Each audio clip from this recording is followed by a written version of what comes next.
Good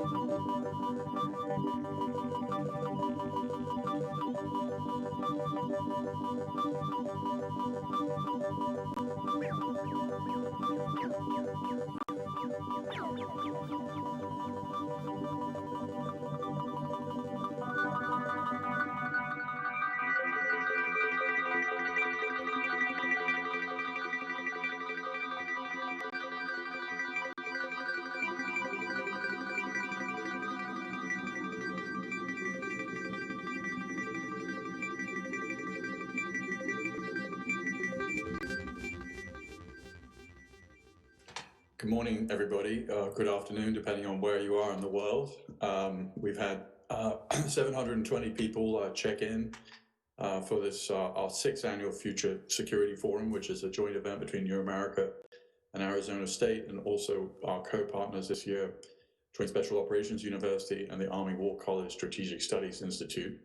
It's my pleasure to introduce our CEO, Anne-Marie Slaughter, who is also a professor of practice at Arizona State, the former head of policy planning at the State Department, and also the former dean of the Woodrow Wilson School at Princeton University. So Anne-Marie will be taking it from here. Thank you, Peter. Welcome to all of you. For those of you who don't know me, I am Anne-Marie Slaughter. I'm the CEO of New America. And it's my pleasure to welcome you to our 6th Future Security Forum. The forum, of course, is different this year. In years past, we've of course done it in person, but we also need to stop and reflect that we are in the middle of a pandemic that really forces us to rethink our definition of national security. Almost 1 million people have died worldwide from a virus that only arrived in the United States at the beginning of this year. And it has killed more Americans than have died in all wars combined since the Korean War. Events like these, hinge events, change the way people understand the world and their concept of what both leaders and institutions must do to keep our country secure. This forum will explore those questions at a critical time. I'd like to start by thanking our partners, Arizona State University, and particularly President Michael Crow, who responded to an email from me 7 years ago, suggesting that we think jointly about the future of war. Senior Vice President and Chief of Staff Jim O'Brien will be giving remarks for President Crow later on in the forum. The Future of War project that has resulted from that partnership is co-led by Peter Bergen and Dan Rothenberg. The partnership is in its 6th year, and we've held over 100 events in DC and Arizona. We've reached thousands of thought leaders and journalists and professors and government officials, members of the military, really around the world. We created the Center on the Future of War, which is based at ASU. It has grown from Peter and Daniel to a team of over 14 faculty and over 150 affiliated faculty from multiple fields. We've done research projects on drones, terrorism, proxy war, and other issues, hybrid war. And recently, we have been responsible for the Coronavirus Daily Brief, which if you are not getting every morning, I strongly encourage you to sign up for. We've created the Global Masters in Global Security, or the Online Masters in Global Security, which is now in its 4th year with over 160 students. And ASU and New America and the Future of War Center have supported myriad national fellows at New America. I also want to especially thank our sponsors, the sponsors of the forum, Fordham Energy and Lockheed Martin, and also our organizing partners, the Global Special Operations Foundation, the Strategic Studies Institute of the Army War College, which is led by Director Carol Evans, and the Joint Special Operations University, led by President Colonel Isaiah Wilson III, Ike Wilson, who is a New America International Security Fellow and will be on our first panel. Before we plunge into our first panel, I want to emphasize that this forum is a different kind of DC policy conference. It is our signature event. Over the past 5 years, we've had 1,500 attendees and over 17,000 live stream views. Last year, we actually had over 67 million impressions on Twitter, and Future Security Forum was trending. I urge you to beat that record this year and to engage in real time using the hashtags Future Security Forum, also following our accounts New America ISP, New America, and at Future of War. We always have current and former leaders and indeed future senior leaders from our armed forces. We value their voices, and we are particularly grateful that they recognize the platform this conference provides to share their views. We also see this conference as a chance to exemplify what New America sees as a central part of our mission, which is to honestly confront the challenges caused by rapid technological and social change. Today, you're going to hear about how diverse views will actually make our country more secure, a discussion on preparedness, resilience, and global security during the pandemic, how to reinvent national security in light of COVID-19 and what the implications of COVID-19 are for the defense industry. We will have a wide range of topics today, tomorrow, and Thursday. This is a distributed forum. No one can Zoom for 3 days straight. We'll be talking about combating disinformation in the age of the coronavirus, U.S.-China relations after the pandemic, the future of far-right terrorism, and how proxy warfare is reshaping the world. So please join us today, but also remember to come back tomorrow and Thursday to stream our sessions. We're just about to start our first panel, but I do want to welcome New America's newest U.S. Army Fellow. In 2018, New America and the U.S. Army announced a new partnership that New America would host an Army Fellow. Colonel Dennis Willey was our first fellow. And last year, Colonel Frank Stanko joined the New America team. He conducted research on issues of national security and great power competition, and he served as a wonderful link, as Colonel Willey had before him, between the Army and the policy community. Colonel Stanko represented New America and the Army at a host of meetings and roundtables, spoke at many New America events, as well as the Special Operations Forces Policy Forum, which New America hosts with the Global Special Operations Forces Foundation. We were very sorry to see Colonel Stanko move on, but the fellowship is only a year, and this year we're honored to continue the partnership and to welcome our newest Army Fellow, Lieutenant Colonel Eric Johnson. We're welcome to the New America team. So let us now turn to our first panel, which is how can more diverse views make us more secure? I will be moderating the panel, and I'm delighted to introduce our three panelists, Ambassador Bonnie Jenkins, who is founder and president of the Women of Color Advancing Peace, Security, and Conflict Transformation, or I will call it WCAPS. Ambassador Jenkins was served in the U.S. State Department for from 2009 to 2017. I had the honor to work with her from 2009 to 2011. She was the coordinator for threat reduction programs in the Bureau of International Security and Nonproliferation. It would take me for the rest of the hour to go through all the things she led in that capacity. But welcome, Ambassador Jenkins.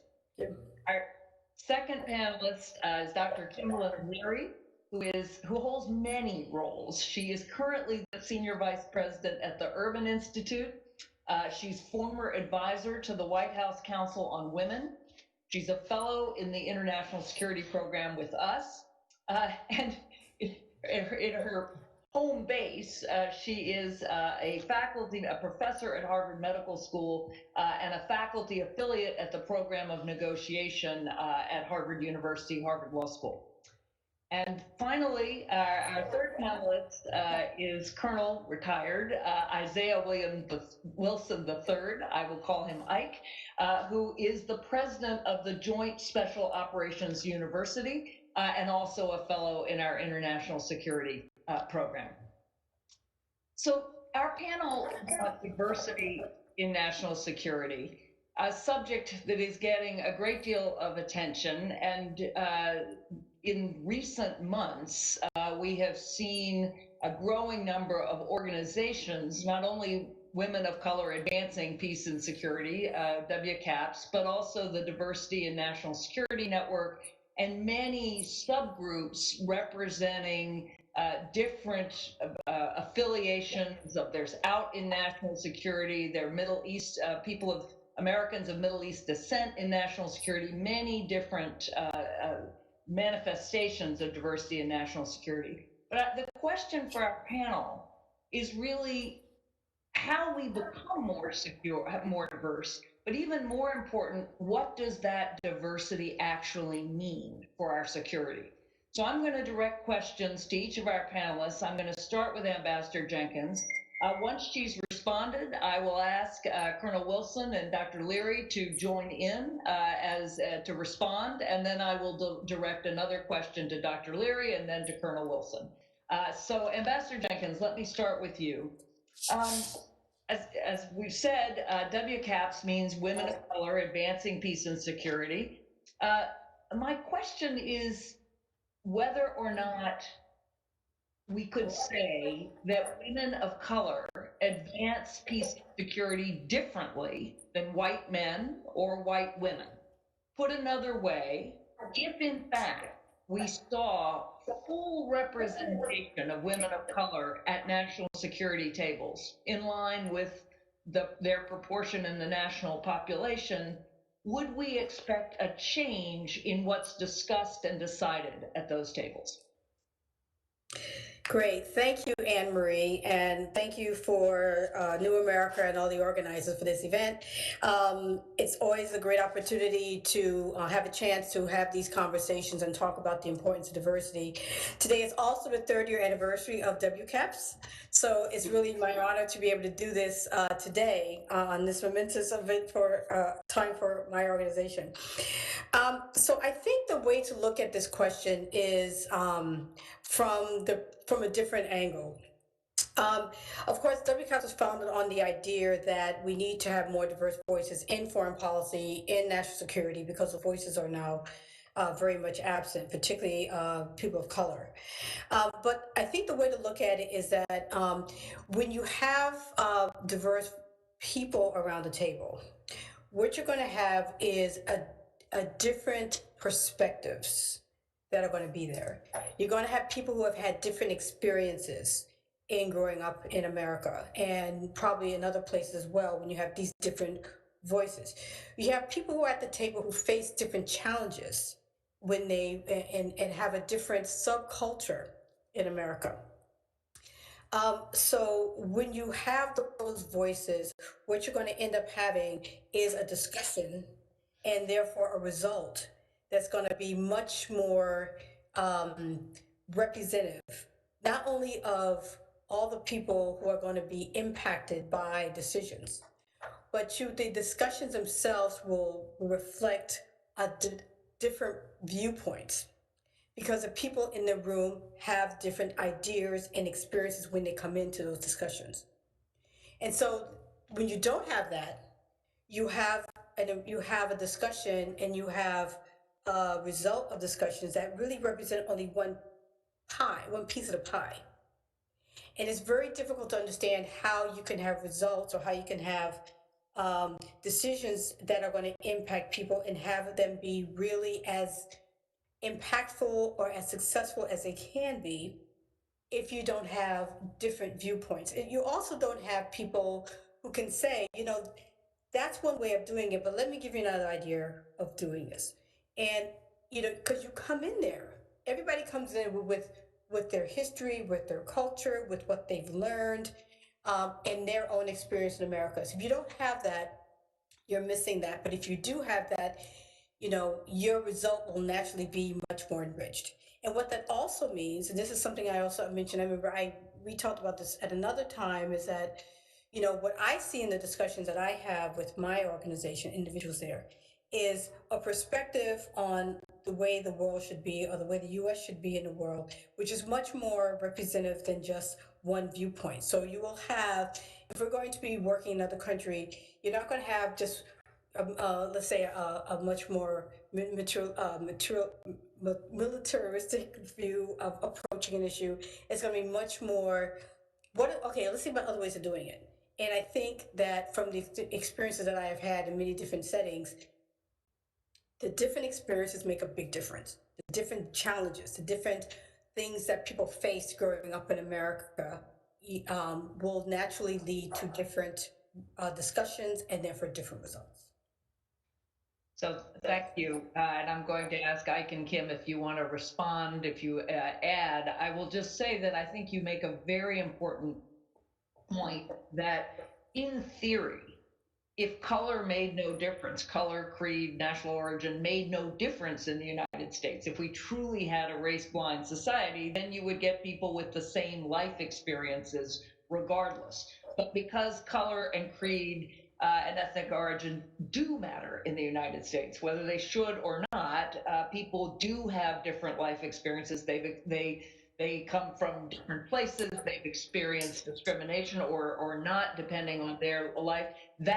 It is the intersection of your ethnic identity and your life in America that creates, or doesn't have to, but often creates a different view. I think it's very important to tease that out. But let me ask both either Ike or Kim if you want to jump in, and then I will direct a different question to Kim. Sure. First of all, thank you to Anne Marie, to New America, and I'm thrilled to be in conversation with my colleagues and my classmate, Bonnie Jenkins. We went to college together some time back. I think the ambassador really captures something really critical. When you think about inclusive security, it's not just who is making the decisions, but also what types of problems will be given weight, because of what you mentioned, Anne Marie, that different life experiences in the world are going to highlight different kinds of challenges and hence different solutions.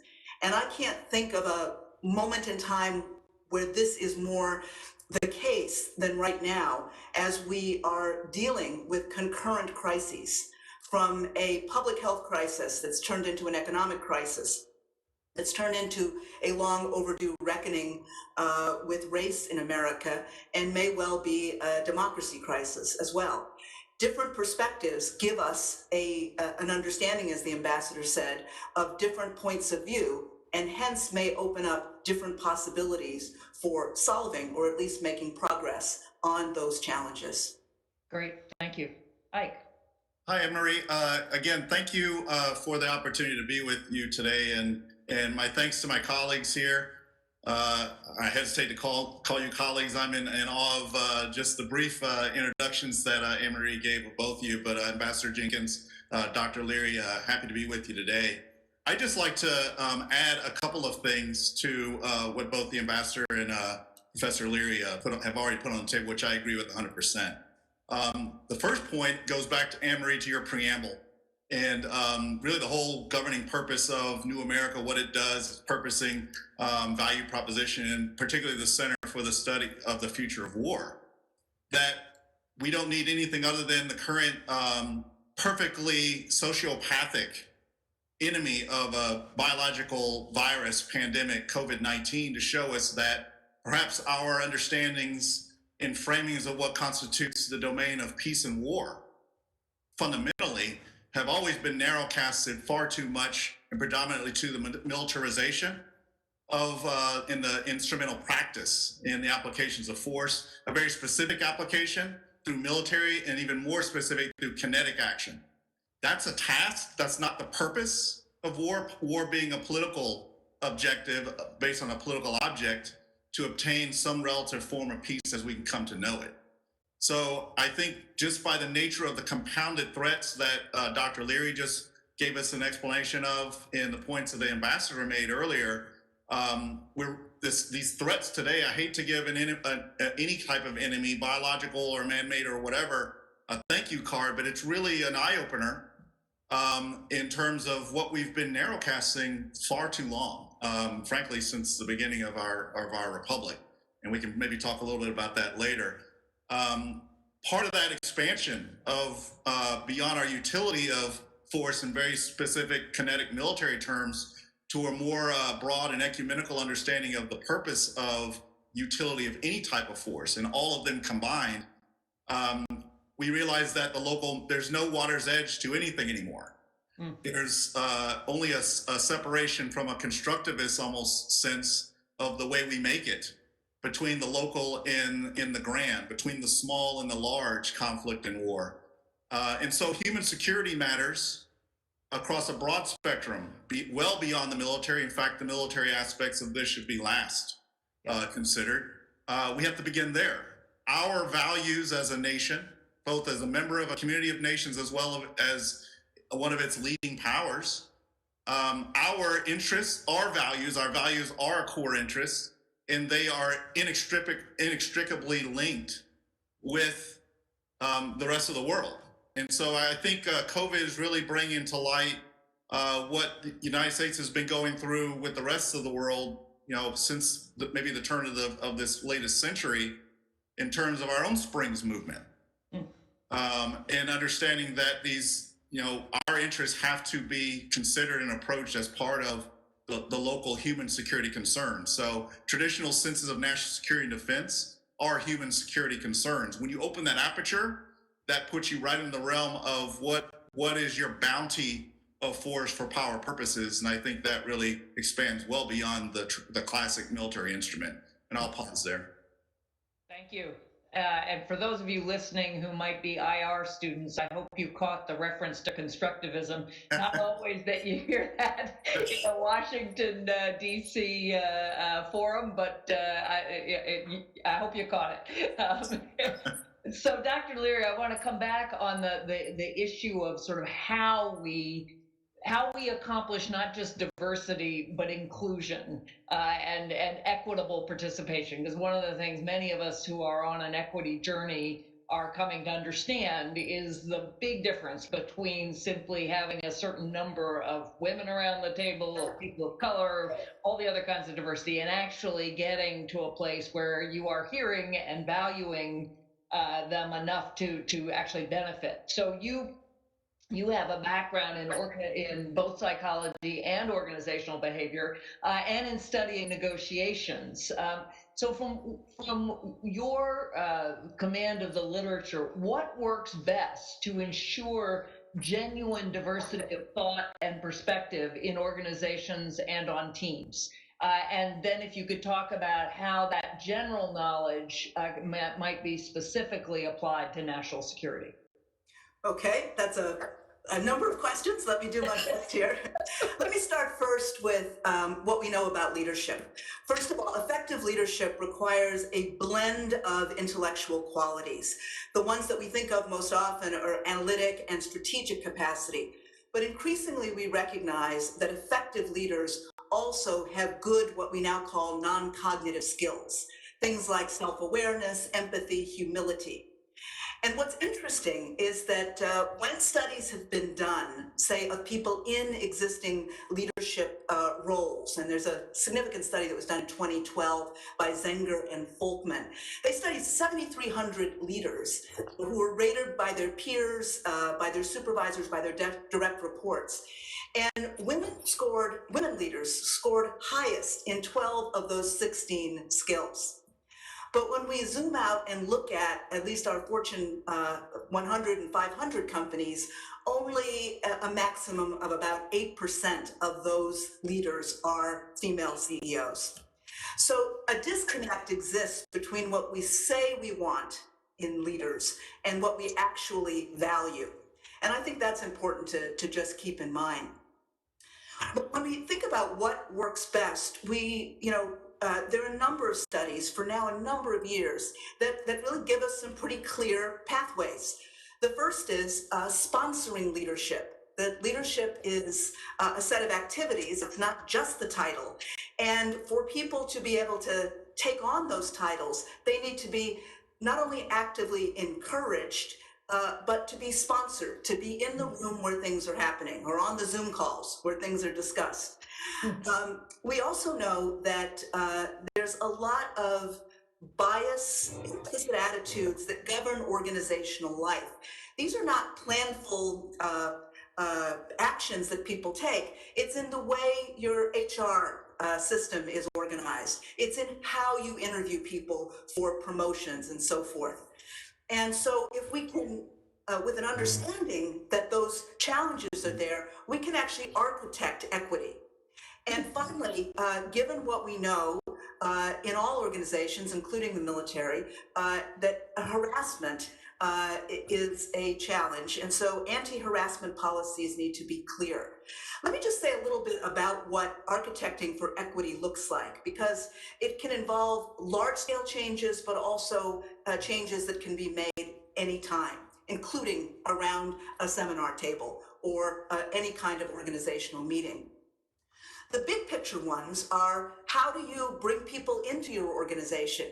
And there's a good deal of evidence that suggests that anonymizing resumes will give you a more diverse pool of people.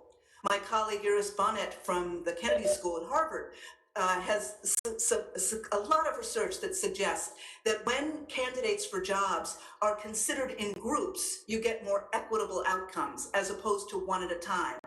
Because when you consider candidates one at a time, you tend to default to indexing them against your idea of what a man or a woman should look like in that role.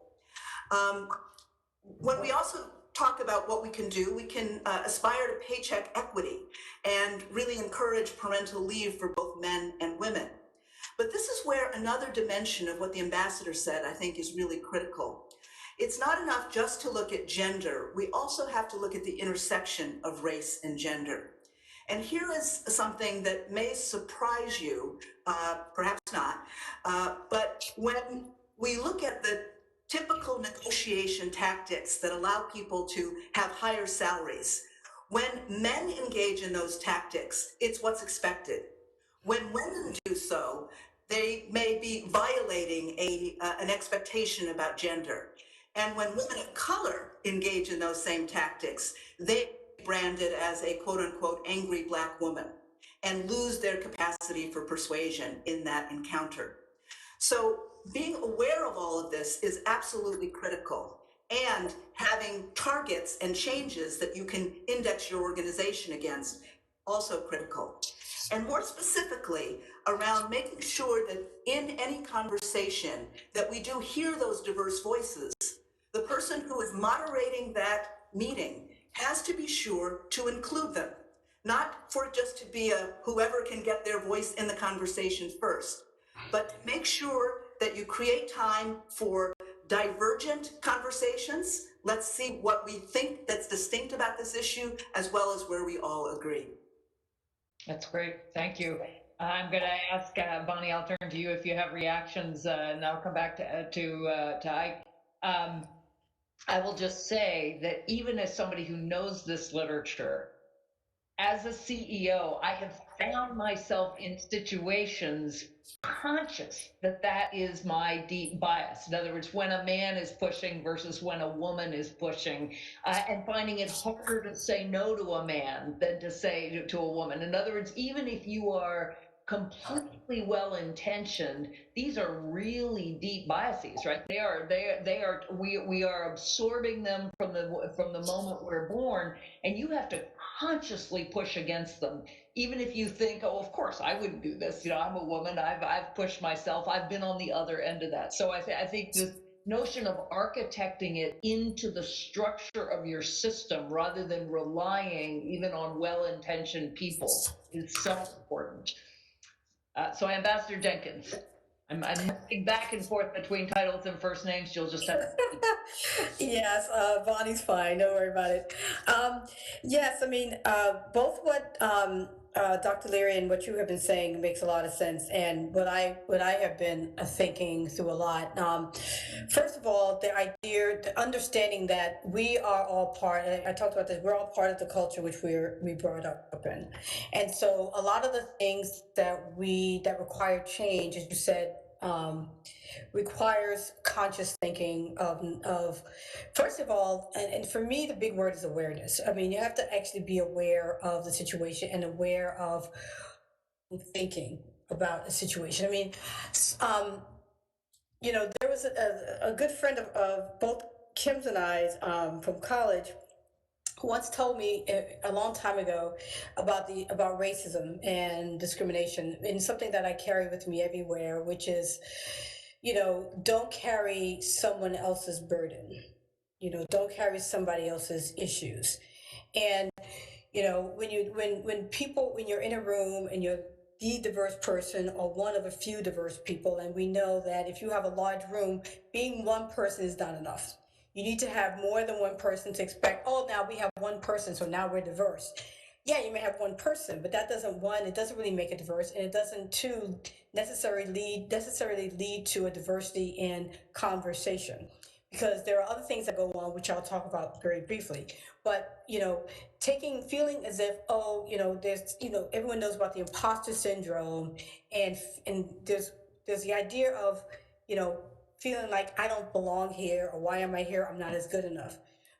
So in addition to being a diverse person and having to carry that burden, there's also often the burden of what is this person thinking, or what is that person thinking? And in doing that, one is taking on everyone else's biases. And by not doing that and starting to separate yourself from that, you start to be aware yourself of where these cues are coming from, and where a cue is coming from a culture, and where a cue is real. And so culturally, you're taught to think a certain way. Oh, I'm not as good. Oh, I shouldn't be here. No matter how much you may have worked to get to that place. And as people of color have to work twice as hard to get what they get. So despite the fact that you've worked twice as hard to get there, you still have this feeling. So you have to separate yourself and learn to say and to be aware of where cues are coming from culture and how much one also brings to the table. And, this issue of awareness is so important. And to pick up some of the things that my good friend Kim has said, that you have to also be aware of who's in the room. So if you are, as we were saying, the chair of a discussion, and you see that there's one woman there, or two women out of 100 people, or one person of color, being aware of the fact that this is the situation that exists. And what can I do to help make sure that this person does not feel as if, they can't speak? Or let me take a second to think about what they might be thinking and what they might be feeling. And if this person does say something and a man repeats it, say, as she said, pick up on that point. Or, some of my classes that I teach, if I see somebody's not speaking up, I'll say, do you have something to add? Would you like to come in on this conversation? This is all about awareness, though. You have to be aware, first of all, and then you have to be willing to take that extra step and to say that I want this person to feel included. That means I need to do a little more, and I think that unless you have people willing to do that, then the person who is the only person will always feel that imposter syndrome. They'll always feel I'm not a part of this. And this whole idea of diversity and inclusion won't get you anywhere, because you won't actually have the diversity of conversation and thought that you want to actually have a better result. I think that it's so right. And I will say that early on in my career, I had the good fortune to be mentored by Robert Cohan, who is a very distinguished political scientist who has supported many, many women in the profession. And I realized early on that I was smarter around him because he expected me to be smart. And there's so many micro signals that you get, where somebody, we all know how to communicate those little messages, as Kim said, that's what leaders do. And that, the way you talk to someone whose views you really respect and the way you listen to someone whose views you respect, if you feel that coming at you, you're smarter, right? As opposed to feeling like the person just can't wait for you to finish talking. So in very micro ways.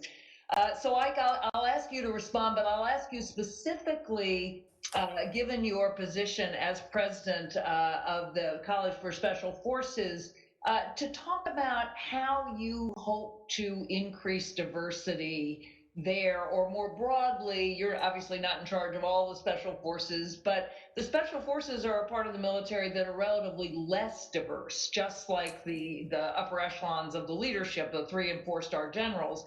And of course, there are some standard narratives about where the Army is, in particular the military, for on issues of racial equity. But it's quite noticeable that in some of the most prestigious parts of the military, special forces being one, suddenly you're much less diverse. So if you would respond, but also then to talk about how you think about actually increasing diversity there. Boy, that's a big piece of the pie to bite off. I'm going to try my best here and correct my homework. If I don't get it completely right, we can come around the second round and I can pick it up again. But diving into it, a couple of points just to reinforce my colleagues here. We talked about intersectionality, and Anne-Marie, I think you raised the term, we're first ones to raise the term today. When I talk about compound security and everything that we talked about previously, intersectionality, issues of identity and intersectionality, the intersectionality of all things, but to point out a few: race, class, gender, sexuality. All those are governing dynamics of this new compound security dilemma that I think lies at the core of this change and ever-changing character of global geopolitical, geostrategic competition that really has to be taken on as a core issue, as a national core interest, a global security interest, not just something from the peripheral and from the quote-unquote domestic realm, because not getting that right will have direct impacts on, from a military standpoint, specifically military effectiveness, from a battlefield instrumentality effectiveness, from senses of cohesion, etc. I want to go back to tying into your question on what are we doing in terms of SOF as we grapple with SOF's changing identity amid all these things that we're talking about. A special category, intentional pun on the term of special operations. We're intended to be different in a special way, a unique, peculiar way from the other armed services. That's why we were given birth to organizationally back in 1987 in the wake of the Goldwater-Nichols reforms. So we're unfortunately in a negative way quite the same in terms of where the services are in this large say-do gap as you look at the demographics and what they represent or fail to represent in terms of the full intention of further acculturation and inclusivity of the republic that we are supposed to serve.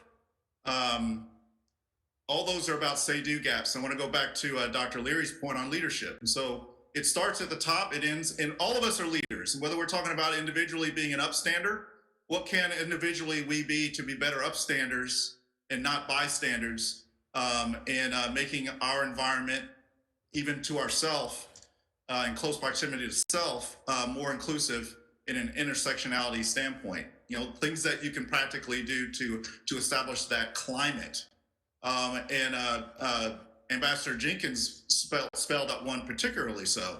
As we're in conversations like this, being not an opportunity listener, but an empathetic listener, so that you can actually pick up on a colleague's comments and do reinforcement and basically amplify not only their message, but where the message is coming from, the messenger, so that we can actually raise our voices and raise that agency and sociological representation in any form, from the smallest group to the nation to the community of nations. I think that's very important. It may sound like a small thing, but I think it can have immediate cascade positive effects.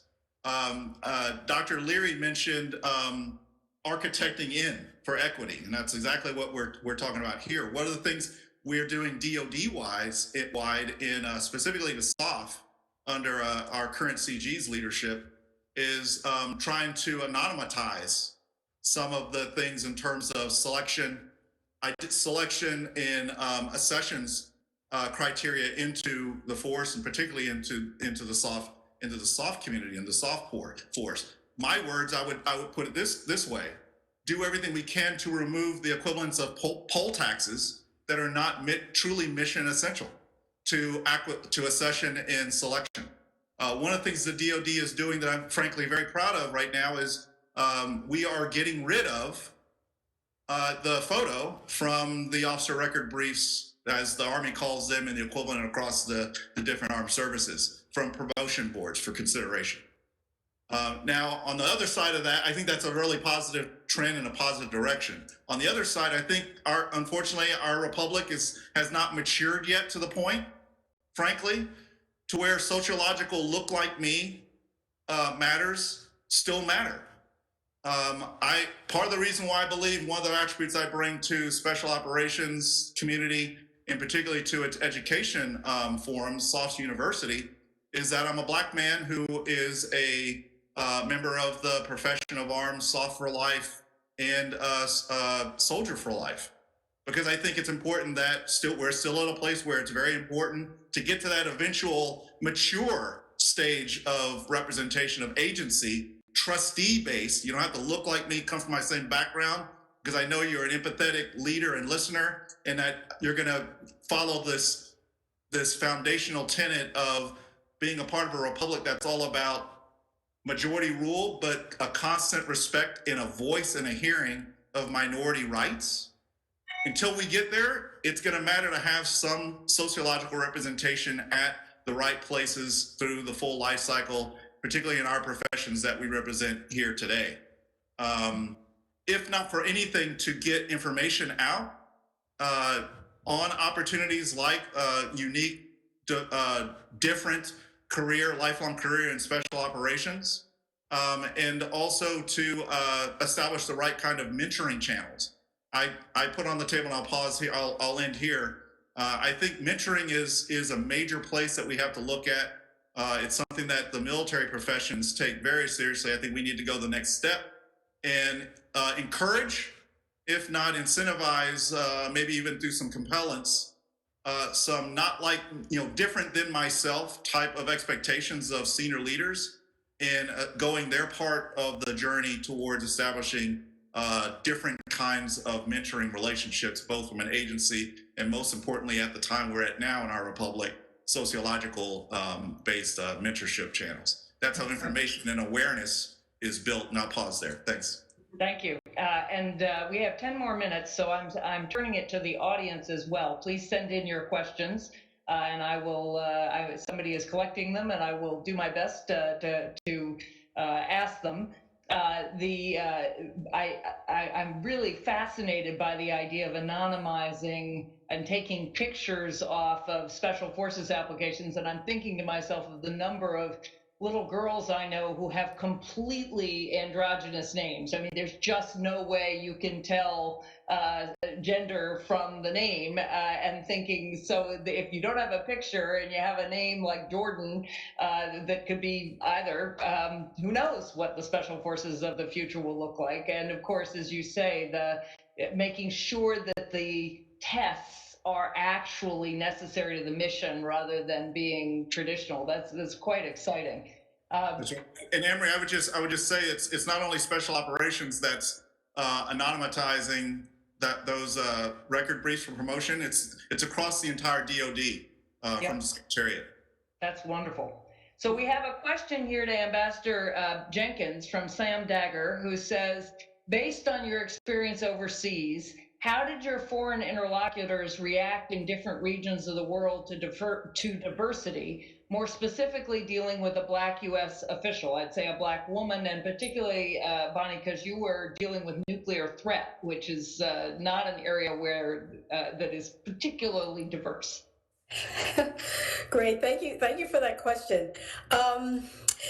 Yes, it was very often that I entered rooms that I could tell that there was a little bit of surprise at who I was walking in.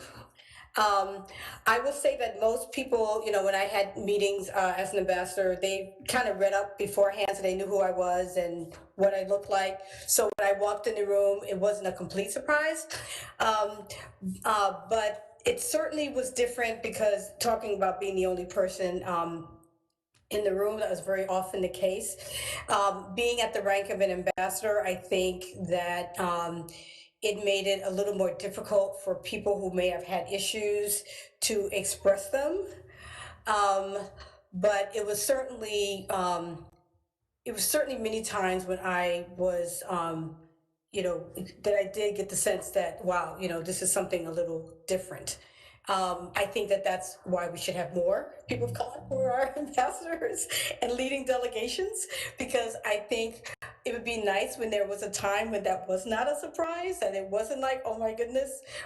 It would be nice to see a time when it was recognized that we have women and people of color who are in these leadership roles and who are entrusted with promoting the policies of the United States around the world, so that we need to get much better at. I will say that there was a meeting that I went to in Russia, and the entire delegation was women, and that walked into that room.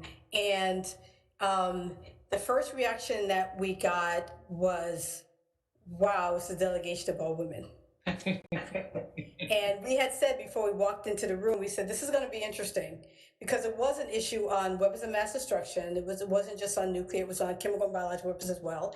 And that was the first thing that they said was, and so it was so much of a surprise that they could not keep it in.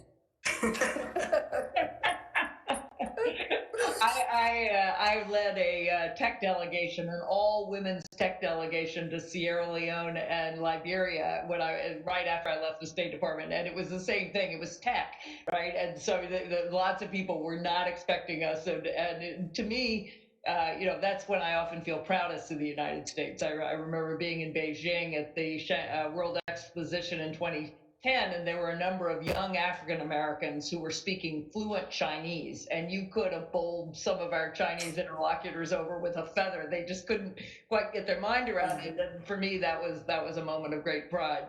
So we have a question, actually, Kim, that I'm going to direct to you, and then I think Ike will have something to say too. It's from Mark Hageroth, who is the Chancellor of the University of North Dakota and also an international security fellow. And his question pertains to the nature of resumes. This goes very much in terms of how we hire, how we include, as he says, what some refer to as the brag sheet. But he says we have a large population of Native Americans, American Indian colleges, and their culture is still very strongly tribe or clan based and values modesty. And they're uncomfortable taking credit and bragging about their abilities. I would say that there have been studies done also on East Asian cultures that are similarly much less boastful. The Britons would say the same thing, actually, about many Americans. So the question is, and I'll start with Kim, any thoughts on how we can move to a system of evaluation or hiring or scholarships that can take account of these cultural differences, of cultures more of modesty and humility? Well, I would say this goes very much to the ambassador's invitation to us to be aware. If you are listening to a candidate talk about himself or herself, and they have every reason to be saying much more about what they've achieved, but they are not, to have in the back of your mind, I need to know where that's coming from. Is that coming from culture? Is it coming from personal modesty? Or are there some demand characteristics of this particular interview that I'm not aware of that are calling for that modesty at a time when other candidates might see the same structure of the interview as one that allows them to say everything they've done and maybe possibly more than they've actually done in the service of trying to achieve that job. But I think the other part of this, and this is where mentoring comes in, you know, there is so very much that kids learn in elementary school about how to get themselves to junior high school, to high school, and so forth. There are all kinds of those non-cognitive skills that are consolidated early on, and again, they're not conscious always. So when we think about mentoring, mentoring is about understanding the rooms that you'll be entering and having a broad portfolio of actions that you might engage in those rooms, and to be able to appreciate that as activities, not as fully representative of your soul or your culture or what have you. So that, you know, mentoring helps people to develop a larger portfolio of skills and to use them more broadly. And I would just mention this with girls of color, for example. They show up on as extremely talented when you ask them, you know, do you want to be a leader? The Girl Scouts have a wonderful study about this. But when you look at the disproportionate rates of school discipline and so forth, you see that they are also showing up, that their outspokenness gets them in trouble. Yeah. And so, you know, organizations, a new one, 1 Billion Black Girls, I think aims to look at this very large landscape of what does mentoring, education, and career advising look like over the course of a life. That is great. Ike, I'll ask you the same question from the point of view again of the special forces, but I will say, you know, I always say that my husband taught me basically to project as a man. He literally mentored me to say, you know, if you start every conversation with, I really don't know anything about this, but no one's going to listen to you. And of course, and that's a very classic way that women sort of try not to take up room when they speak, which is really can be quite disastrous, particularly in national security circles. So I think you're going to get the last word here. We've got about 2 minutes. If we have not, I will. Still got a question up my sleeve. Okay, thanks, Anne Marie. I think a couple of points. I think, as Dr. Leary said, appreciating the rooms you might be entering from a mentoring and mentorship standpoint. The reverse is also true. It's vital for the mentee, but the feedback to the mentor is equally vital, because in that relationship, as much as that relationship is diverse and inclusive, that feedback back to that senior leader, that senior mentor, they'll understand the kinds of rooms and architectures that they need to be opening and establishing and sustaining and maintaining. So it's a mutually affecting relationships. In terms of the resumes question specifically, I think making them as anonymous as possible, but getting to your point, your question, Anne Marie, of dealing with, you know, certain cultures, certain backgrounds that, you know, bring a greater relative modesty, and how it's very difficult to what we might call self-promote actively.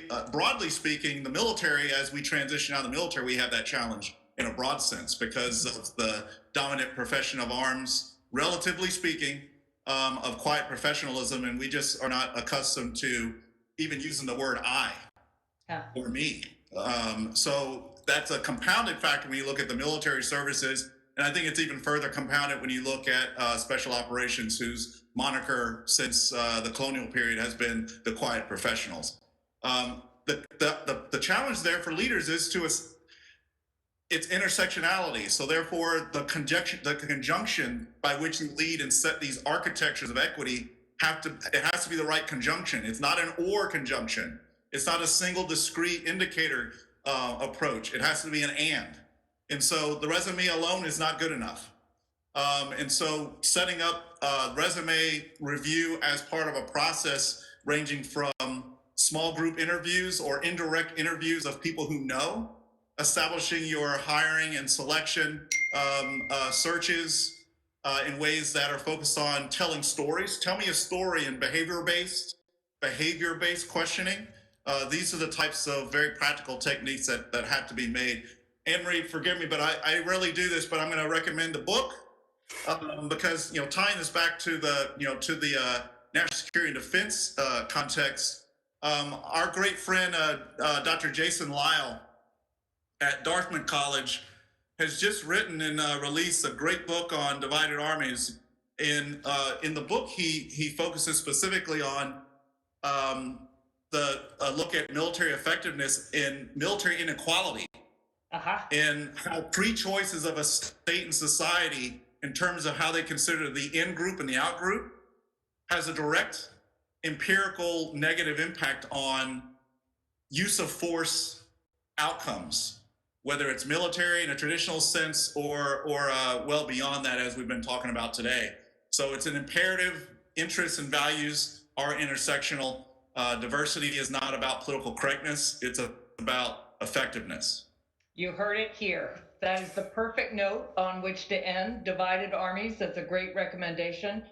So Ambassador Jenkins and Dr. Leary and President Colonel Wilson, thank you for kicking us off with a great first panel and a conversation. And Peter, back to you. Thank you all. And I'm going to introduce a very short video from our resource security program, and then we'll go to the next panel. When Americans talk about national security, most of the time we mean war. In almost 250 years, the United States has never had a decade without a battle, from Bunker Hill to Baghdad. But in the 21st century, national security is not just about war as we've known it. Technology is disrupting the way we fight. The strategic landscape is shifting under our feet. And today, more Americans are dying from COVID-19 than have fallen in any foreign war. This is a preview of how climate change and biodiversity loss will challenge the peace. They, like the pandemic, will raise the heat on places already simmering with broken governments and heavy historical legacies, which in turn inflames inequality, poverty, and resentment. That means more people on the move looking for jobs or safety. It means more suffering, more friction and hostility, maybe even more conflict. As we're seeing now, the world's great powers are by no means immune. For all countries in a changing climate, there will be more disasters that threaten health, food, water, and energy. There will be different winners and losers as the demands on natural resources shift, from where certain crops will grow to who has the critical minerals the whole world needs for everything from clean energy to smartphones. The United States needs a new approach. It's time to build security, not just fight battles. Learn more at newamerica.org/resource-security.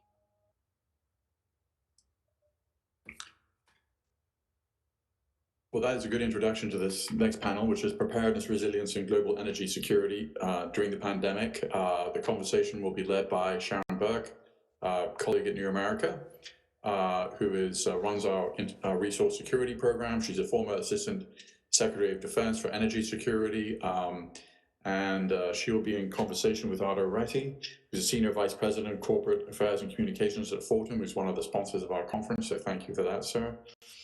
He was formerly Permanent Secretary of the Ministry of Defense in Finland, and also Director of the National Defense Policy Unit in Finland. An alternative to Sharon now.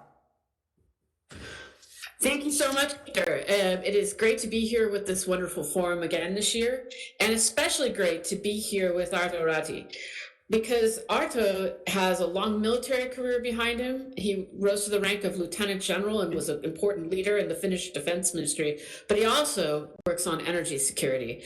So we're going to start by talking about the theme that you just saw in that video, about this confluence between hard security and human security, and whether or not we're prepared for it. And I would submit to you that the coronavirus is a case in point. Arto, before I ask you to react to the video, can you tell us something about that background that you have behind you? Because it looks like something special. That's actually, the company's showroom, which has the background of social media wall. Social media is, energy company didn't pay that much attention to social media earlier. Now it's our daily business. We need to follow carefully what happens around, and it really affects our business and our abilities to operate. I'm not sure that I would want all my social media like looming over me like that, but kudos to you. Let me ask you, so about the video, what do you think of that? The pitch that we're making for natural security instead of national security, that we got to balance the two. I must say, I really like the video. It's really takes the change into account. However, for me, it's still missing some parts. And the one is that when we talk about national security or international security or nation security or nature security, we need to go deeper in our comprehensive approach. Our nation has done it from the 1960s. We have trained and educated our people for this kind of comprehensive approach in security. And I chaired the National Security Committee for 5 years. If I tell you the composition of the committee, it tells you the way we look at the issue. I was chairing as a permanent Secretary of Defense of Ministry of Defense, the committee which is composed of all the permanent secretaries of different ministries. It has the Prime Minister's office, the State Secretary from there. It has the State Secretary from the President's office. All the Chief of Security officers like Defense Command, Police, Border Guard, Customs, and so on.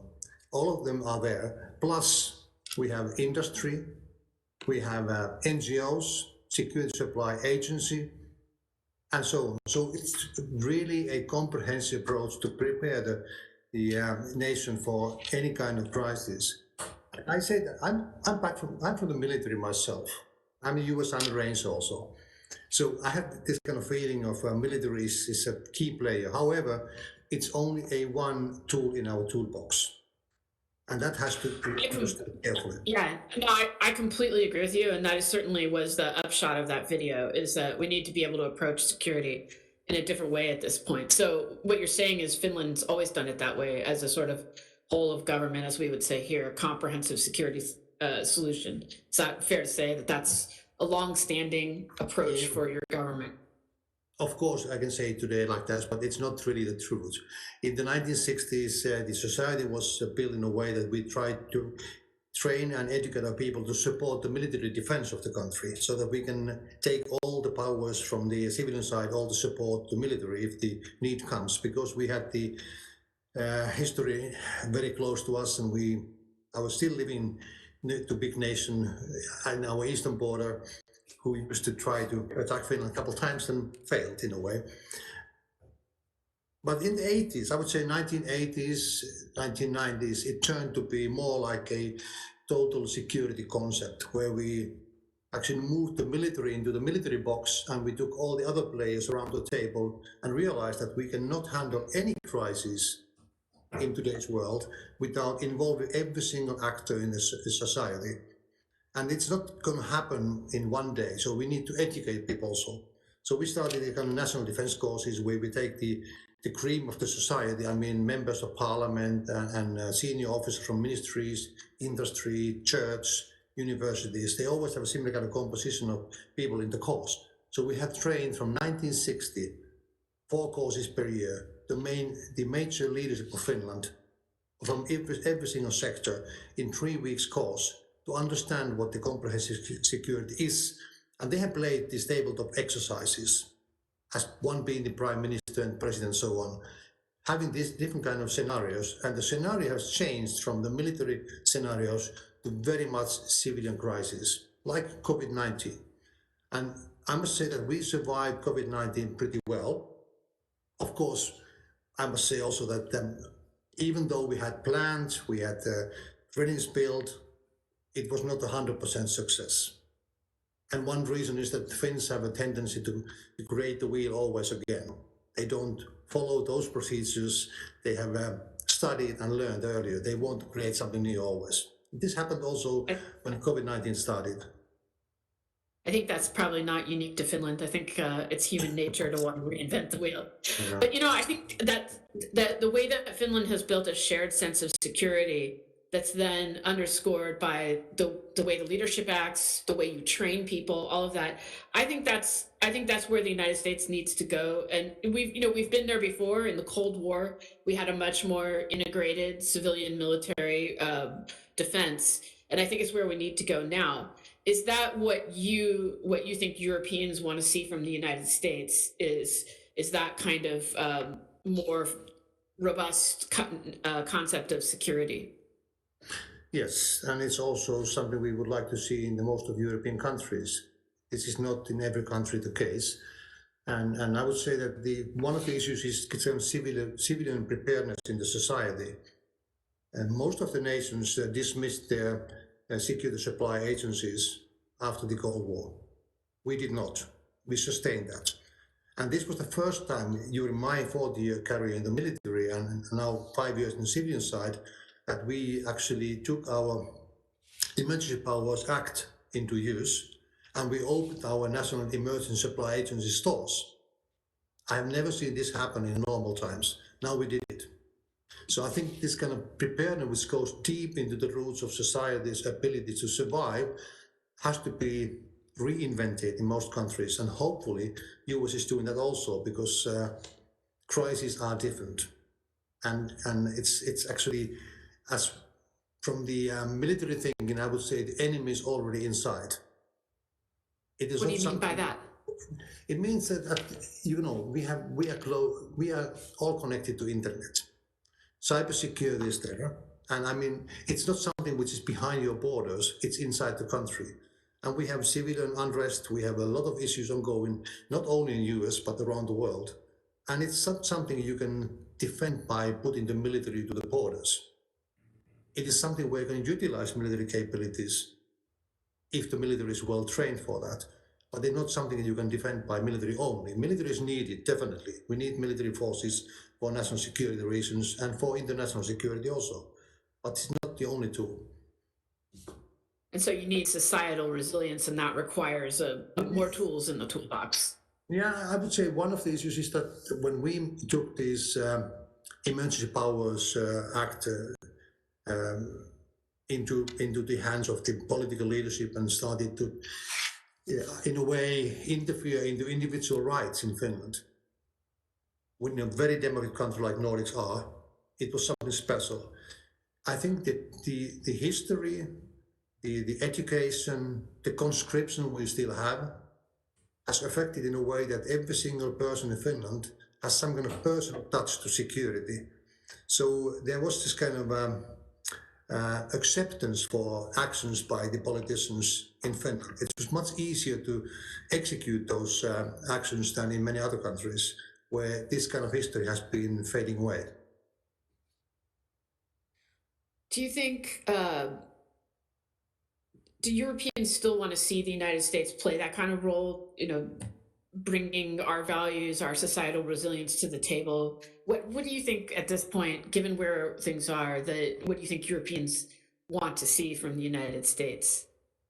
Of course, I can only speak on my own behalf of that in that case, but well, you're European, so that counts. I'm a European, but what I hear and see, of course, is something that we want to see US still to protect the democratic values in the world, as US has done earlier.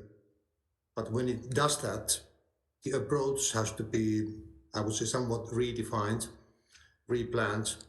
That we have this comprehensive approach. We understand the history of the so-called crisis area. We also want to have US to be transparent, cooperative, understanding partner.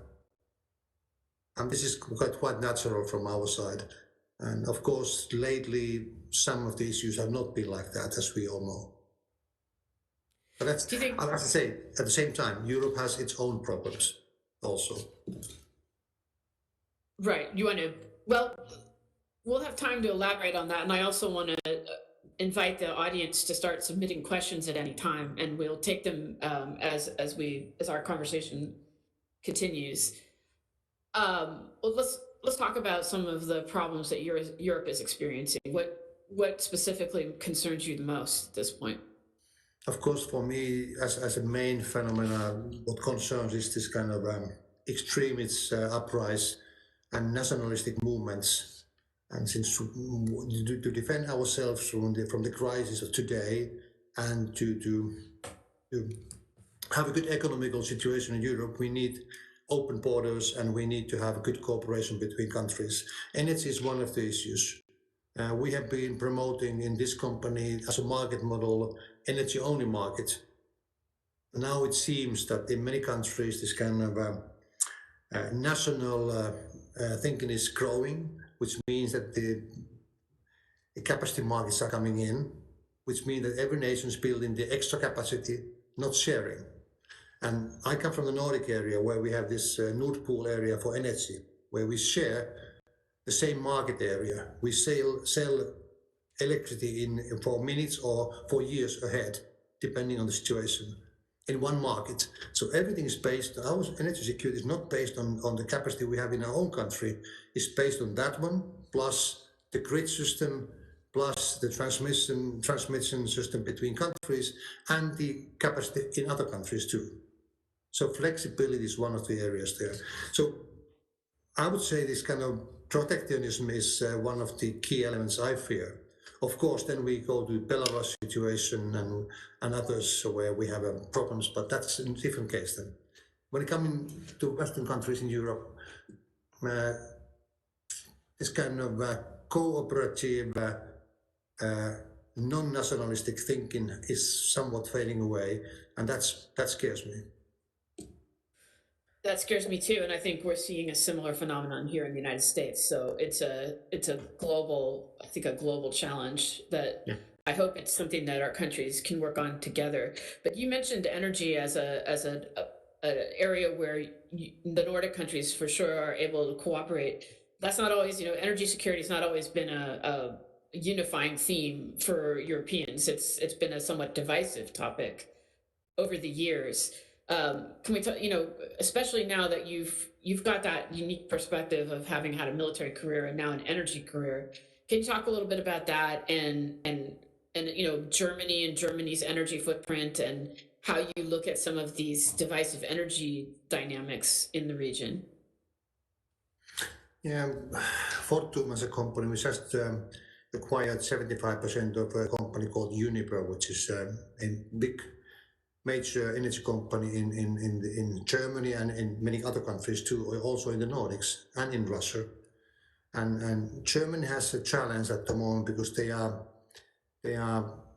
dismissing their nuclear capacity by the end of 21. Same time they are closing their coal powered plants. So they need to secure their energy supply, and gas will play a major role in that one. And then comes the question of gas pipes coming from Russia, which there are several of those coming. And now, of course, the question is about Nord Stream 2. That has been in the discussions. I'm sure you will ask that anyway, so I took that up now. Well, you saved me the trouble. Okay, that's good. But let's just to push a little bit on why Germany is in the bind that it's in, because Germany has a very laudable commitment to promoting renewable energy and making a big step forward into the energy transition. And I know that as a company that also invests a great deal in renewable energy, that you support that. But with an industrialized country such as Germany, it doesn't add up, does it? Not right now. So that's why you're saying natural gas has such an important role to play. It will play several decades an extremely important role, especially in the Central Europe, where gas is not only for the industry, because the heating is taken care of by gas also. We have a gas heating distribution networks in our country, so we can use any kind of source for heat. Is it excess heat from the data centers or gas or nuclear or whatever? But in Germany, gas plays a very crucial role in heating houses also. So for them, gas and making gas greener, then we come to hydrogen. And that's one of the reasons why we actually bought the company, Uniper. They have a massive gas trading, global commodities business where gas trading is the major issue. They have gas storages, they have gas transmission, they have gas fired plants. So they have the knowledge of gas, and they are also extremely well into the hydrogen business, which is the future step for gas becoming greener. We all know that, at least in Europe, where the trend is now very strongly close coal plants. And of course, we also understand that the next one will be gas, because that's fossil too. But understanding is also there that there will be, it's a long transition phase. When it comes to energy transition, I would say there's three issues which we need to take into account and keep in our minds. One of them is that the energy has to be cheap enough for individual customers or industries or societies. It has to be made in a sustainable way. And the third one is that there needs to be a secure supply guaranteed in every step we take. And that is something we need to consider carefully. And there needs to be a grand plan behind the energy transition. And our company is now having this one of the key elements in our policies to be one of the major players in the energy transition in Europe. Because we have the knowledge, we have every single kind of production in our genes, and we have a very strong will to make the world cleaner. So that is worth celebrating. I congratulate you, but I just want to ask you as a pragmatic matter too.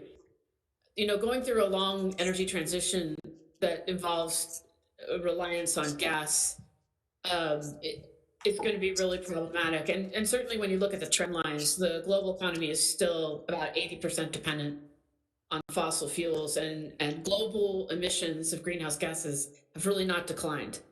So we're not getting to where we need to go, and a continued reliance on gas is also not going to get us there. So, you know, and again, you come out of a very pragmatic tradition as a military officer. Are we going to get where we need to go? Are we going to succeed in the energy transition, in making a transition away from greenhouse gas generating fuels? It's something I have to believe on. Otherwise, I wouldn't work in the company where I'm at the moment. And this is the only way to go, because we need to do energy transition in the whole world. I know that there will be a long delay when it comes to Asia, for example, when it comes to Russia. I mean, look in Europe, we have 90 gigawatts of goal at the moment. China has 1,200, and they are building 200 gigawatts more at the moment. So it's 2 times more they are building at the moment than Europe has at the moment. And every single coal plant in Europe has a year when it's going to be closed, already decided. So it's for us, I think it's possible. And I also believe that there will be new technologies developed during the next, I would say, 15, 20 years. And hydrogen is one of those, which is maybe there as an industrial product in 10, 15, 20 years. So you mentioned Russia. Yes, you believe it'll happen. Okay. I mean, I do too, but I also, yeah. I mean, like you said, what choice do we have? It's because if we fail, the consequences for societies all over the world are extreme, and it would be very hard to build a defense for that world. So I agree with you that we have to believe it's possible and then make the investments and the plans in getting there. You and I have talked, I'm going to make a pivot here, so bear with me. You and I have talked a number of times now, and one of the points of discussion that we always, that's always very interesting and where we don't always agree is Russia. And you mentioned Russia, so you brought it up. It's hard as an American, and I see that we have a couple of questions, and one of them is about the role of social media and seeing that as a virus in of itself. And of course, as a former defense person, for me, that's all about Russia and the way that Russia is attacking my country. But Finland shares a very long border with Russia, and you have a different point of view. I think it'd be interesting for our audience to hear what you have to say about that. So let me put you on the spot, and you know, is it possible to get along with Russia and also reject the president's approach to promoting his own version of security? That's a very tough question to answer, but let me put it this way, that we have been living here all the time, and we had Russia as our neighbor. We have been in war with Russia in the past, and we have been able to sustain good relations, even though things are not always something we like in Russia. And I learned good principle from one of I think it was President Ahtisaari who said it earlier, that when you do peace negotiations, agreeing that you disagree is already an agreement. And I personally believe strongly that with Russia, the only way to operate with Russia is to be tough, clear with your message. You can disagree, you have to disagree in certain issues. the same time, you need to cooperate, you need to talk. Isolation of a nation you don't like or political leadership you don't like is never a solution in my mind. And of course, we have to live with Russia. And when it comes to energy, the argument that Russia is using energy as a political tool, I can say that some other nations are nowadays using energy as a political tool also, not only Russia, from individual nation point of view. What could you possibly mean by that? Continue. I'll let you think about that. No, but it's but we have been, I mean, Germany, for example, has been using Russian energy for decades with no problems. And I personally believe that the business between Europe and Russia is extremely important from the security point of view. As long as we have connections, as long as we have discussions, and as long as we are depending in one way or another on each other, it makes sure that we have some kind of a interaction ongoing. And when it comes to gas, I'm not defending Nord Stream 2 or anything else like that. As I say, that the gas pipe has two ends. The other one brings gas, the other end brings euros. And I think in today's world, if the one matters more, that's the euro end at the moment. Russia needs the money. And that makes Russia to behave in a certain way when it comes to energy. In gas supply, Europe has many sources, as we all know. And we have 21 LNG terminals in Europe. Germany is building two more. At least the political decision is that there will be two more. So there's another option too. So then actually the price dictates where the gas is bought from. We have a problem also in Europe that about the Nord Stream 2 is about 50 PCM. The same amount is fading away from the European production by 2030. So we need to fill the gap somehow because we need the gas at the moment. LNG, if the price is correct, will be the one. The pipe gas will be the one if the price is correct. So there's many options at the moment. I'm just looking at a question that came in, and I've been weaving the questions into the discussion, but and trying to figure out how to pose it. But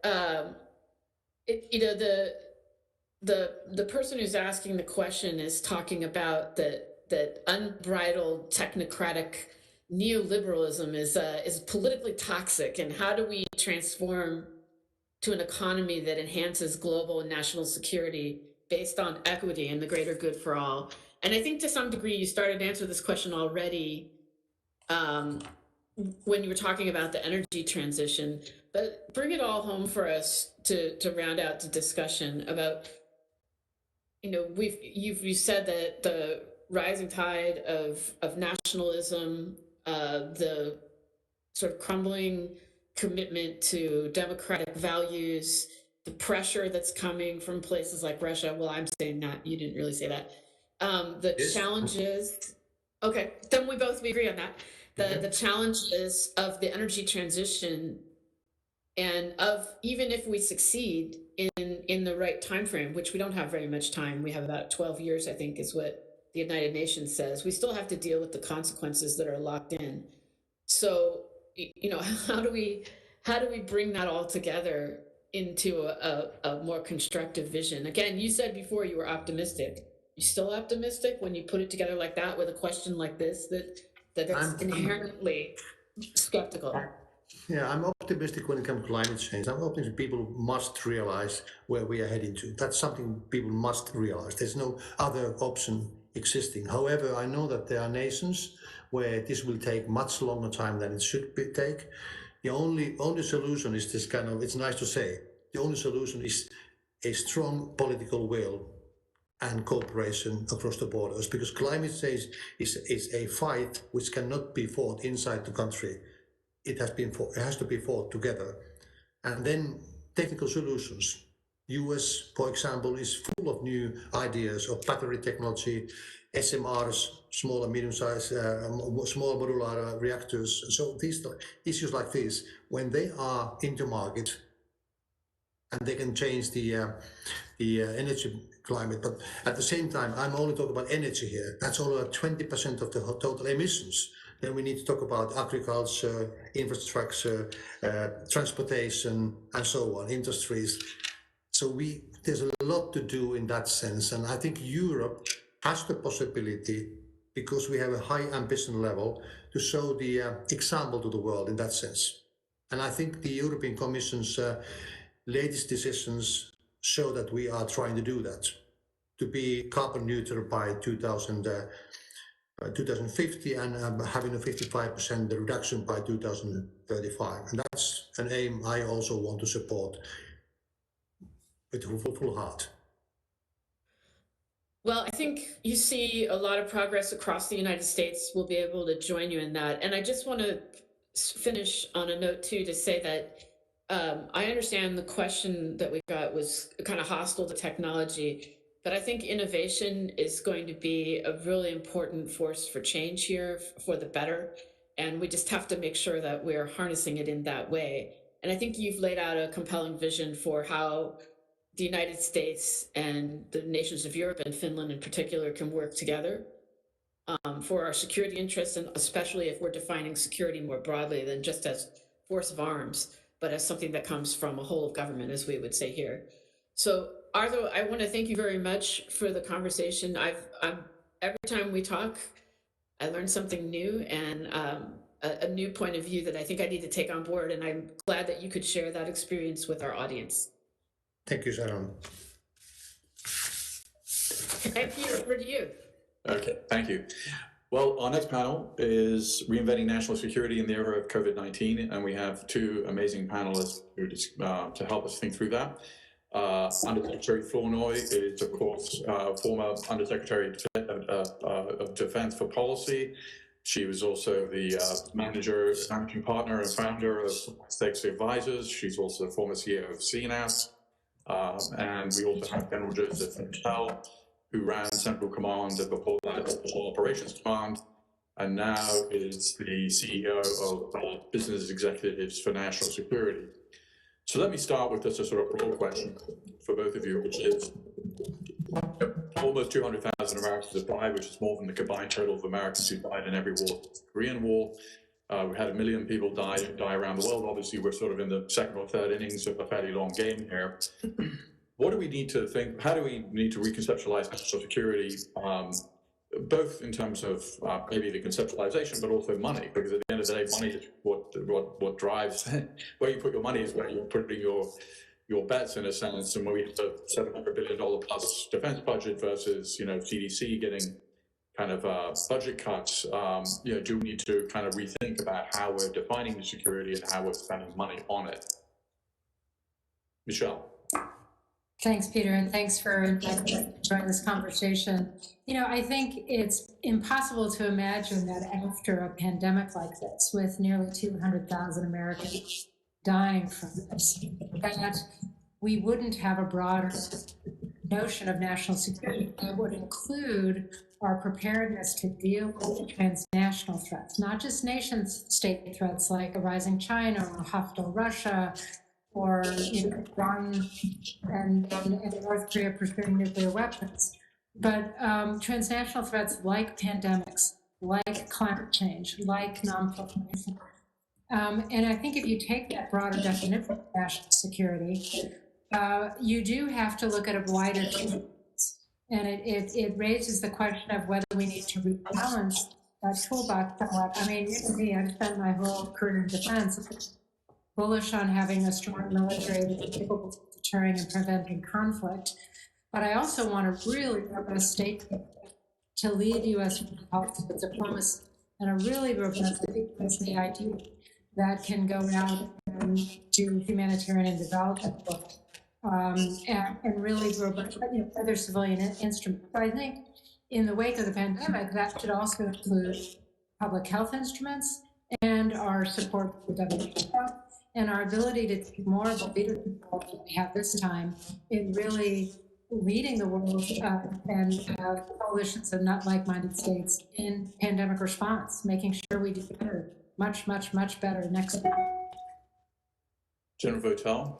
Yeah, thanks, Peter. It's great to be with you and Michelle. So, as Michelle mentioned here, I think first and foremost, from a national security standpoint, this has exposed some of our own vulnerabilities that have to be addressed, whether it's our supply chain vulnerabilities, our ability to produce and stockpile the right materials to have on hand, or whether it is our overall response mechanism that we have for national emergencies. And again, I think everyone can appreciate that the pandemic, this national emergency, is different than a hurricane. It's different than an earthquake. It's different than something that's localized. This one is sustained, and it is affecting all of us. So we need to make sure that we have a response architecture in place to address that. And that's kind of on the internal standpoint. Looking externally, I think COVID and the pandemic adds another layer of environmental complexity to the areas in which we operate. It's going to be a persistent factor.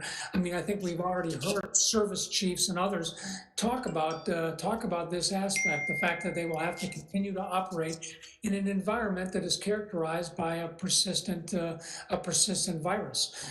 So it's going to have some impacts on us and how we operate with our partners. There's no doubt there's financial impact to this, and to address some of the internal things and addressing our preparedness there, we're going to have to make investments in that particular area, and that will have to come with some offsets, I would imagine, and that may include the Department of Defense. I certainly hope that any of those decisions will be made very carefully and deliberately, with looking at the future impacts. But I do think this does change our security environment for those reasons, and the fact that it's exacerbated our relationship with China at an important juncture. So I think there's no doubt we're going to have to reconceptualize how we look at national security in this environment. Related to that, we're in a kind of unusual era of civil-military relations, where you, General Votel, for instance, have publicly criticized the president for withdrawing troops from Syria. You've also made some sort of more general statements about kind of upholding the Constitution.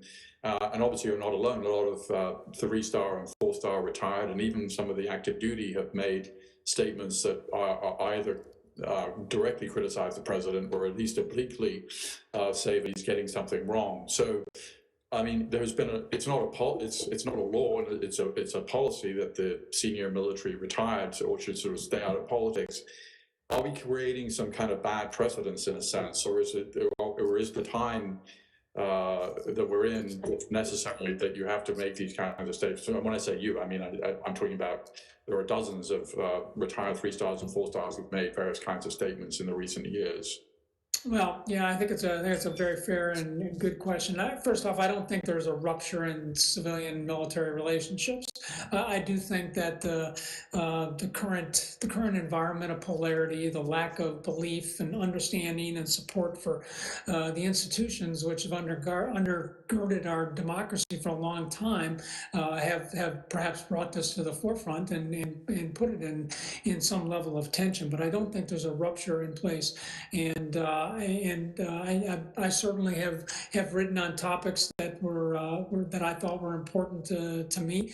I think everybody has to engage for their own purposes, and I won't try to divine the reasons why everybody did. I know why I did. It was principally because I thought I could play a role in informing, educating, and helping with the understanding on complex topics, and why we ought to have some public discourse about some of these things, and trying to inform the whole public. And I try to do that in a way that doesn't personally attack anybody, tries not to make it harder for people in uniform, doesn't critique those who are charged with carrying out the missions on the ground, for which I no longer have responsibility. So I do think there's a role. I think it has to be very deliberate.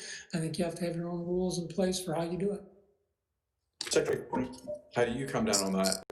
If there's a Biden administration, or either now or a Kamala Harris administration down the road, and senior officers come out in some way publicly critiquing the acts of that administration, hasn't the kind of precedent been set in perhaps a way that Democrats might like in some future, where senior retired are critiquing what that administration is doing? Well, I start from the premise that very important to our democracy to have a military that is a largely apolitical institution. And so I don't think there's been a rupture, but I do think the relationship is not in a healthy place, and it needs to be reset based on first principles. I think we've had a president who has tried to be more political in his use of the military, whether in using the military in a sort of law enforcement role in Lafayette Park in ways that many felt were potentially violating First Amendment rights, constitutional rights of Americans who were protesting, lining up military officers, particularly general officers, for photo ops for his political purposes, intervening in the military justice system to overturn rulings and convictions for his political purposes. I mean, so there's a lot of fraying of the fabric here that I think does need to be repaired. But I think you have to go back to first principles. I think that I can't speak as a military officer, but I have many colleagues and friends who've been in this position where they really do believe in the apolitical nature of the institution and the importance of that. And yet for every individual, there may become a time where they feel morally compelled to speak up because they are so concerned about the actions being taken. And I think it's a very, very individual choice. My view is, we need to keep the military apolitical, but we also need a leadership climate where people who have the basis for offering really important dissent have a chance to, hopefully internal to the government, an environment where dissent is heard, it's valued, it's respected, and it's taken into account in decision-making. When you close that off, you're going to get a lot more squirting out into the public domain in other ways when people feel they morally have to speak up and they're not being heard internally. General Votel, you had criticized the withdrawals from Syria. Obviously, the president has announced a fairly substantial drawdown from, it was around 14,000 down to 4,000 in Afghanistan. We had similar drawdowns in Iraq.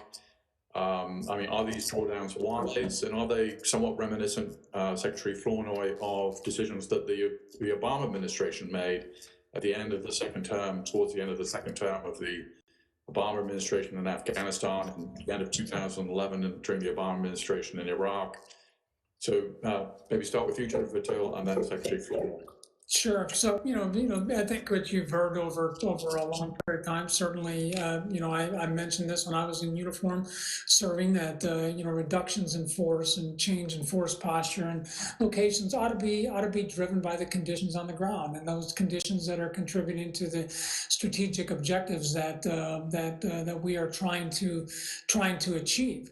And so, whether these are wise at this particular time, I'm not sure I can make the decision on that, because I'm not the guy that is looking at the specific conditions on the ground that inform that. But I think it is vitally important that we understand that in the situation of Afghanistan here, where we're now engaged in negotiations between the Taliban and the government of Afghanistan. I think presence and capability by United States forces on the ground is an important aspect to back it up and to support that.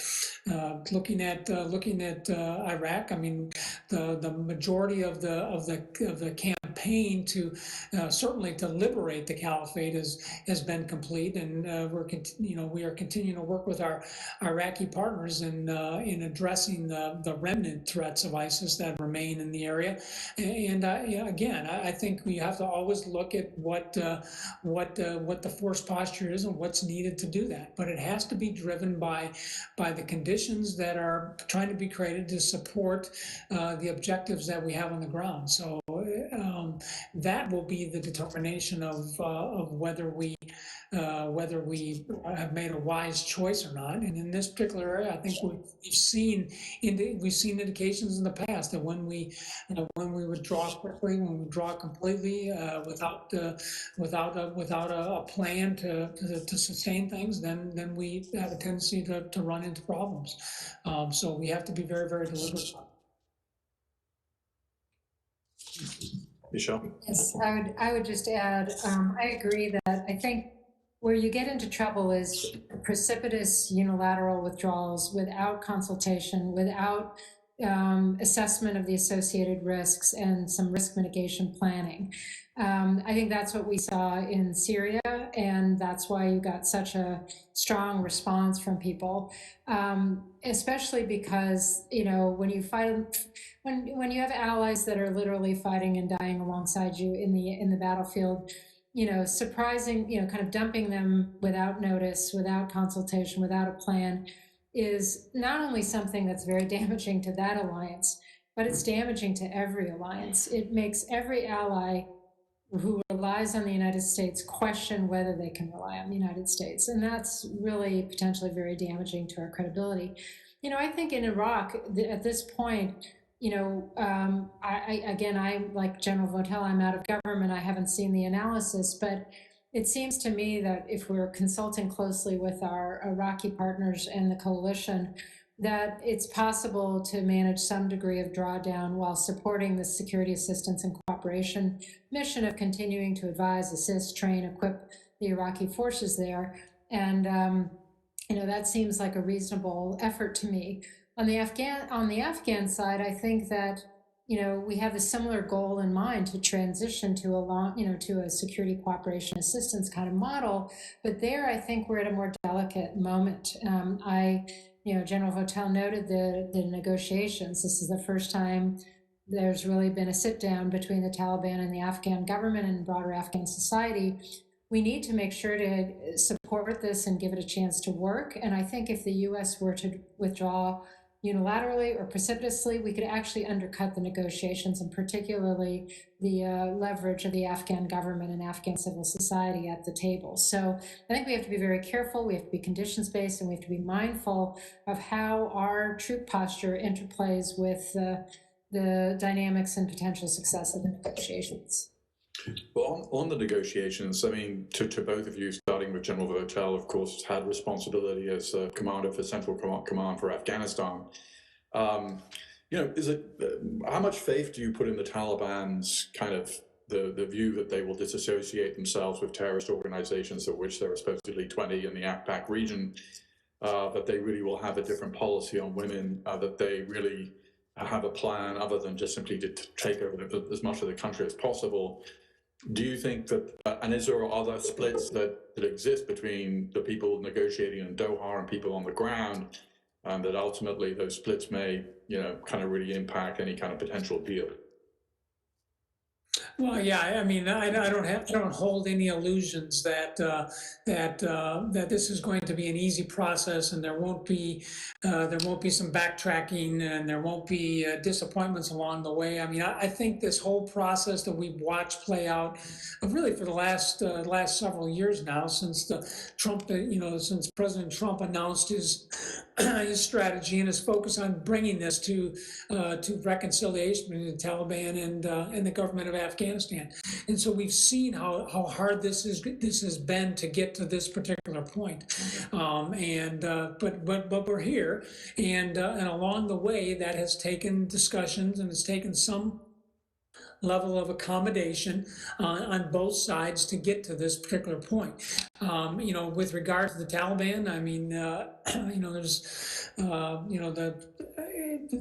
they have not always been trustworthy in terms of the things that they have done, and we have seen them use their own military capability to ratchet up pressure on the Afghan government when things weren't going well in the pre-discussions of this. So I expect that some level of that will continue throughout this. This is going to continue to be a very, very hard process as we work through this, but they're at the table, and they are now talking, and this is a move in the right direction.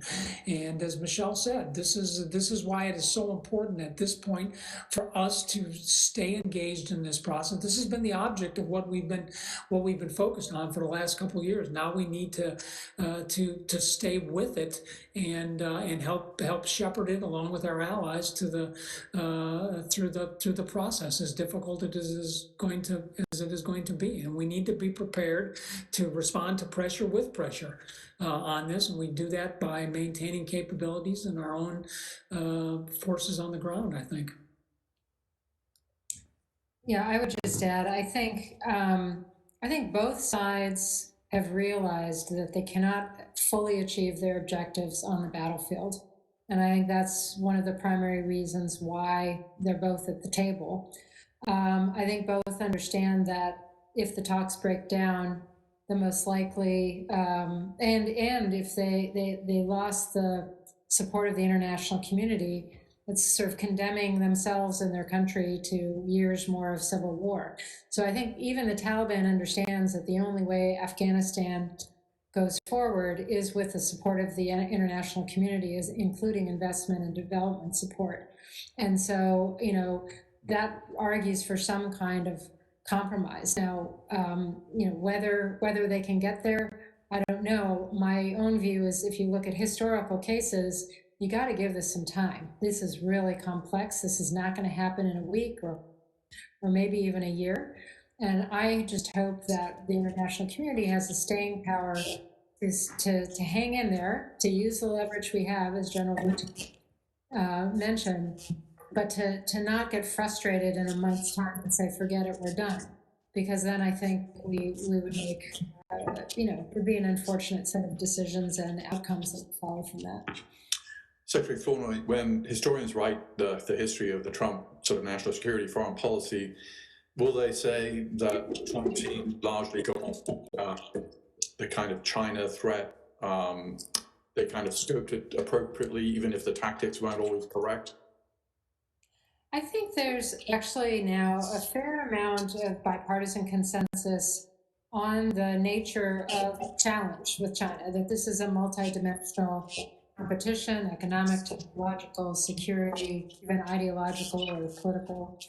So I think there's more consensus about the nature of the problem than there is about the strategy that's been used to handle it. I think the critique of the Trump administration will be, it's been too tactical, hasn't really had a strategy. It's been very transactional and very focused particularly on trade and tariffs and that line of action. More recently, it started to focus on the whole question of technology competition and potential for decoupling. But there really hasn't been a broader strategy. This is the first administration that hasn't had a strategic dialogue with China ever since Nixon. We've had a strategic dialogue that dealt with everything from security issues to economic issues to, frankly, areas of cooperation. There is a cooperative agenda that needs to be worked with China, whether it's pandemics or climate, nonproliferation, North Korea. So this is a relationship that has to be, you have to both deal with the fundamental competition, but also try to prevent that from becoming conflict as you also try to work on cooperative areas. That's a very nuanced approach that has to require some pretty strategic thinking. And I think that's been lacking. The other thing I'll note is, in my experience, the best way to influence Chinese behavior is by with and through our allies. When we show up as 20 like-minded states to push back on some bad Chinese behavior, whether it's in the South China Sea or in the trade sphere, we tend to get results. When the U.S. does it unilaterally, we're much less likely to be effective. So I think there's a missing piece of really working the allied dimension of our approach going forward. Well, just to quickly follow up on that, the Trans-Pacific Partnership was something that the Trump administration pulled out 5 days into the administration. And it seemingly because they misunderstood, Trump may have personally misunderstood what it was supposed to do. So in a Biden administration, would that be revived? I can't speak for a Biden administration, but I do think that I agree it was a mistake not to sign on to the treaty framework we worked so hard to negotiate. that it created the perception of the U.S. isn't really pivoting to Asia. We're not really going to show up in the way that our allies and partners had hoped we would. I do hope in a new administration that there will be consideration given to, is that a framework the U.S. could join? Is there a way to build on that framework and couple it with some investment in recalibration of our own workforce and economy as we try to rebuild that, to actually get us to the point where we could be part of that framework. I think that would be not only in our economic interests, but also in our strategic interests. We've seen now this rapprochement between Israel and the United Arab Emirates and Bahrain, and countries you know well from your military experience. I mean, is this a big deal, a small deal, a medium deal? Obviously, Egypt and Israel fought two pretty powerful wars when they made peace in between Anwar Sadat and Jimmy Carter and Begin. Where would you score this?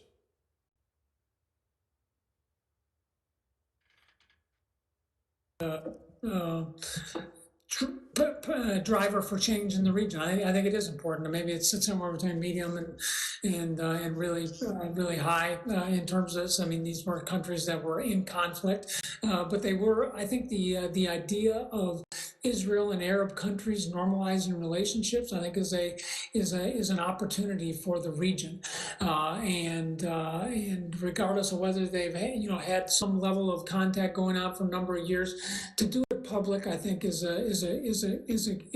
provides us a good opportunity, and certainly provides a good optic for more stability in the region, which I think is an important aspect. For those that have spent a lot of time in the region, we've seen the benefit of a relationship between Israel and Jordan, between Israel and Egypt, that has helped stabilize things. It has made things better in the region, and so I think there's some hope for this. I think the challenge in and of itself, I think it's an achievement, but I think the more important aspect is, how do we now use this to relook at what our strategy for the region is, vis-a-vis the pressure campaign on Iran, and then of course the long-term peace plan for the Palestinians. I think we have to look at how this can potentially contribute to moving forward on objectives in the region, and so that to me will be the real opportunity here, is if we can leverage this to move forward in a more strategic manner on the broader issues of the region that are of some concern to us and to people in the region and others around the world. Switching gears a little bit, Secretary Flournoy, a question I will not ask General Votel directly. How would you assess President Trump as Commander-in-Chief? Frankly, I do not think that he has the attributes necessary for the job. Being able to, work in a couple of different administrations and observe others from the outside, I think a commander-in-chief has first and foremost an appreciation for the Constitution and the division of labor in our divided government and his authorities versus those of Congress and others. He has an appreciation for the importance of keeping the military out of politics and not misusing them as a political tool. He has an appreciation for the weight of the decisions that should be, when decisions sending Americans, sons and daughters, into harm's way are made, the weight of those decisions, the need to listen, the need to really grapple with the material, to understand the risks, to ask yourself, would I be willing to send my own son or daughter? And if not, then what business do I have sending someone else's? The willingness to hear dissent, to make sure that you really look at things from all different angles, and you can use that dissent, even if you don't agree with it, to be more aware of the risks and have an opportunity to mitigate some of those risks. So temperamentally, intellectually, and just in the way that he has operated, he's a very transactional, tactical leader, who I think probably one of his weakest areas of job performance has been in the commander-in-chief role. And for me, this should be a litmus test for Americans when they go to the polls. You got to have someone that you believe that first job number one is protecting the security of this country. And we are in a very challenging period. So I hope that's high on everybody's list as they evaluate their choices. I'm going to move a little bit to some of the questions that are coming. As General Votel, did you have something you wanted to say? No, I'm good. So a question from a leading Pakistani journalist, Imtiaz Gul, which is a good question that will also relate to something that General Votel just mentioned, which is, let's say President Trump does lose the election, what happens to the Taliban peace process? And related to the Iran agreement and pressure campaign that General Votel mentioned, I mean, part of the nature of our business, of our electoral process, is that you can have these changes every 4 years. And unless you have kind of ratified by the Senate treaties, things can change, whether it's the Paris Climate Agreement or the Iran nuclear agreement. And that puts our allies and our enemies, I think, it's hard to predict what we're going to do. And, not through anybody's particular fault, but this is the nature of the system. So starting with the Taliban peace agreement, I mean, obviously neither of you are involved in those negotiations right now, but any thoughts about, what a future, if other administrations will continue this as a kind of bipartisan consensus around these negotiations? I'll start with you, Secretary Flournoy. Yeah, my sense is that there is a very good degree, solid degree of bipartisan consensus supporting giving this a try, giving the negotiations a chance to be successful. We are out of good options here, and this has been a very long and costly and painful war. So I think you'd find, again, I can't speak for a future administration, but I would be surprised if there wasn't wholehearted support for the negotiations, and frankly, maybe even a doubling down in terms of putting more U.S. diplomatic effort and capital into trying to move them forward, to bring the region together, to support the negotiations, to reduce the risk of spoiler activity on the margins. So I can't imagine either administration walking from it. Well, I can't imagine a new administration walking away from it. I do worry that President Trump, he's made it very clear that he wants to bring troops home from a lot of places. I do worry that he'll wake up one morning and say, I'm done with it, we're coming home, damn the consequences.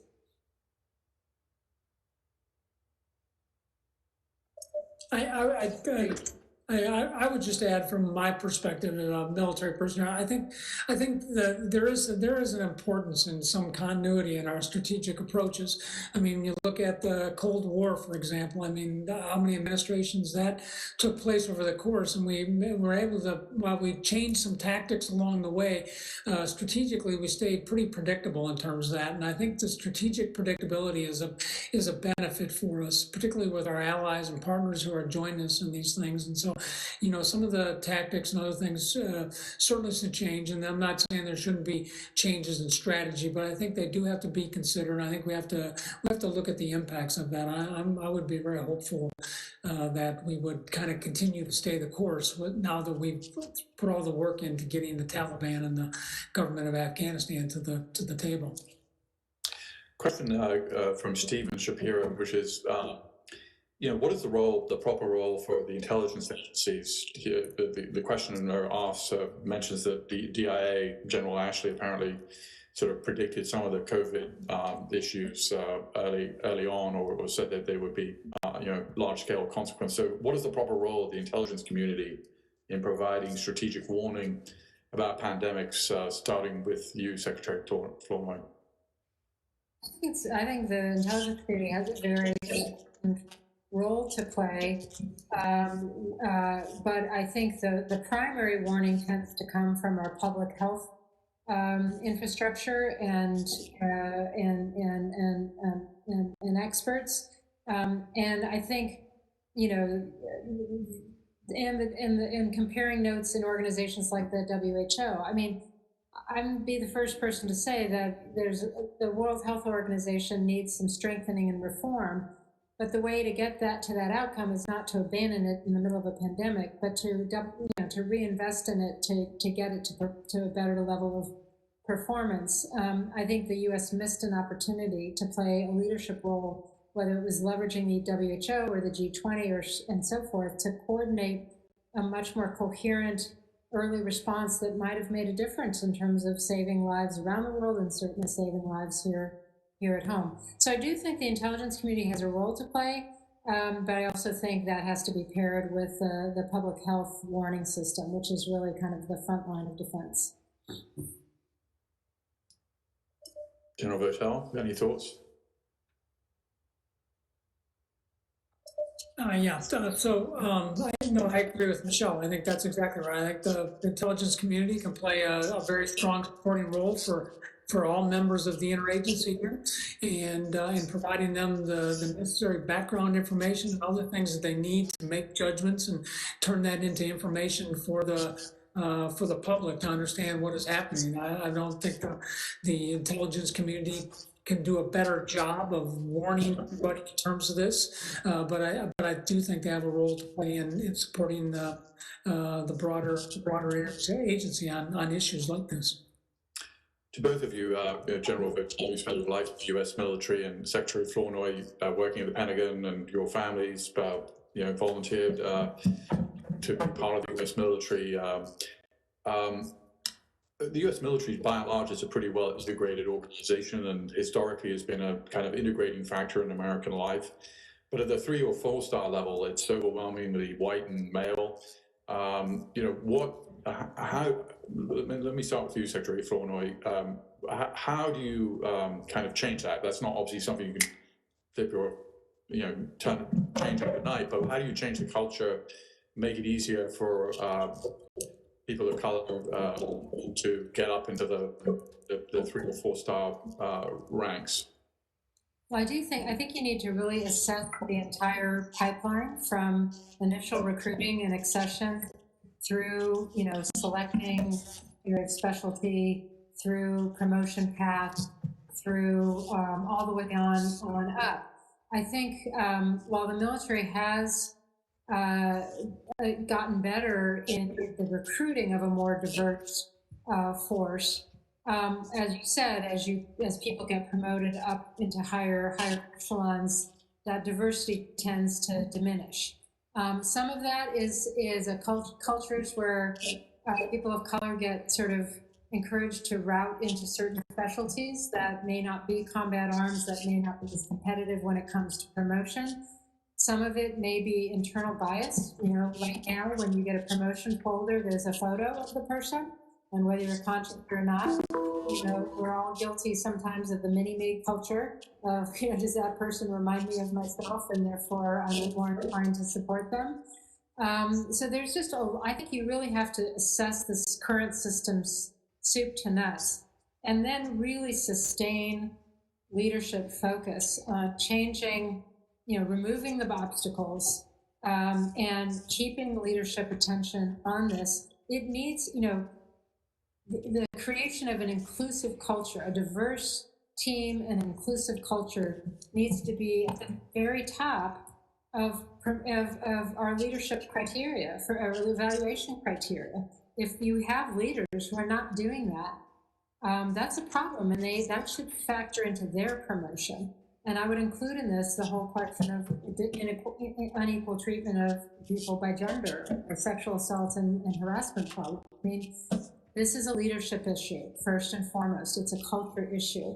But my hope is that at this moment in time, the department will finally really do kind of an end-to-end assessment of all of the challenges and roadblocks, and really make a concerted effort to go after these in a very aggressive way. That could be transformative, not only to the complexion of the military, to look like the population it serves, but also to the performance. We all know that the more diverse a team is, the better the organization performs. Harvard Business Review has countless articles documenting this in terms of company bottom line. So this is something that we need to do because it's critical, but also because we'll have a better military as a General Votel, you commanded two four-star commands. What are your thoughts on this? Well, I think Michelle has hit on the key points here. Just to reinforce that, if you look at and I'll speak about the service that I came from, the Army.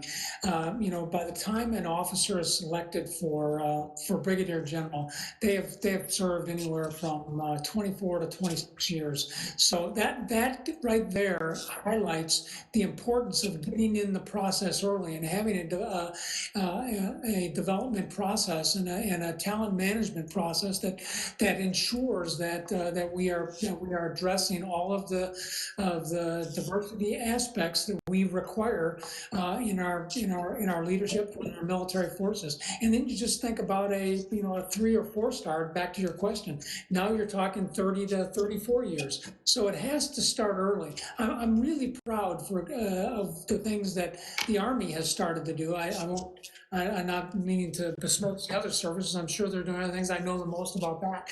But there's been a very deliberate effort to try to get into the process early and start developing women, developing people of color to give them greater opportunities. The decision made back in 2016 to open up all specialties, all combat specialties to women was an important step in moving towards this. But it's going to take time. When you think that it takes about 16 years to produce a battalion commander, that means around 2030, 2032, you will see people, you will hopefully see females that will be in positions where they will be battalion commanders in combat organizations, specialists. So it takes time. You have to dedicate it to it.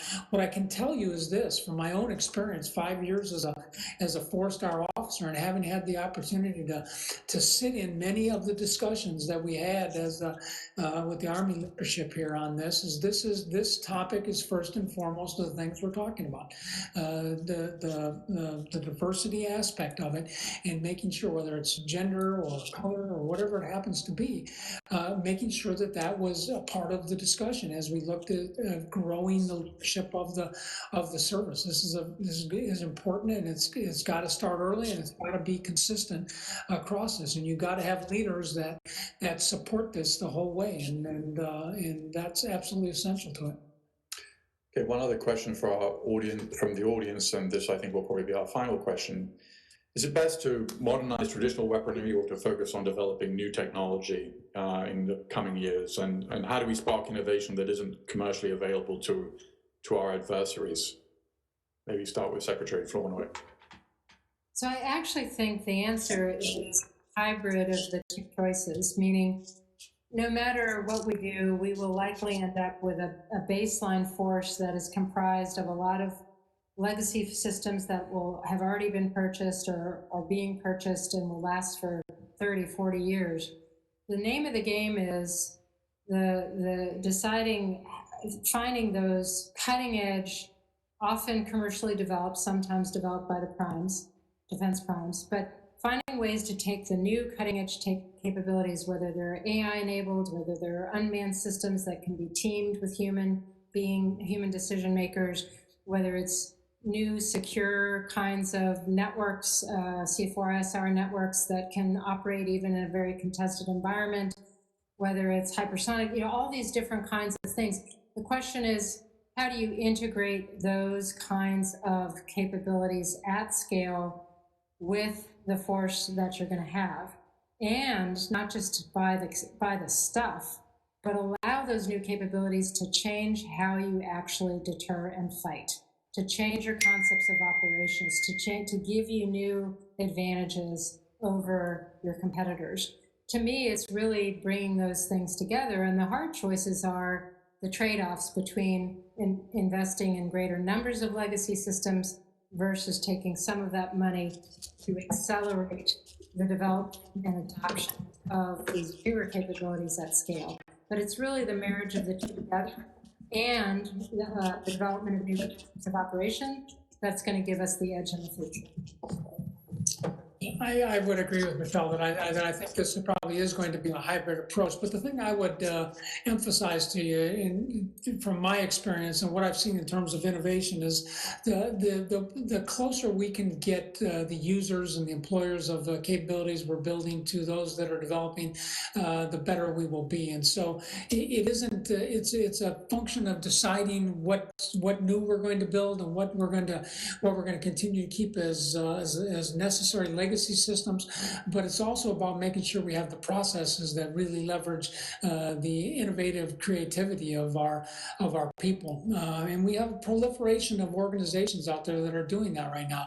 DUIX, you have SoftWorks, you have AFWorks, you have NavalX, you have Army Futures Command, and I'm sure a variety of others out there that are really doing good and innovative work to try to bring the best capabilities forward that we need for the future. But we've really got to continue. We've got to look at all of that. We've got to make sure that it makes sense in terms of the overall approach that we're taking to buying things. It's great to have innovation, but if you don't have the system that can bring that into being and make it reality, then I think we will continue to have a problem. We'll continue to rely on legacy systems that cost a lot and won't be the necessary things that we need when the next adversary appears on our doorstep. Well, very much, General Votal, Secretary Flournoy. We know you're very busy. Thank you very much, both of you, for your insights today. And I'm going to hang it over to my colleague, Peter Singer, who's a senior strategist at New America, author of multiple best-selling books about national security, and also professor of practice at Arizona State. And he will introduce the next panel, which has been well set up by the comments from Secretary Flournoy and also General Votel. What are the implications of COVID for the defense industrial base? Peter Singer. Thank you, Peter Bergen, and it's a pleasure to join you all.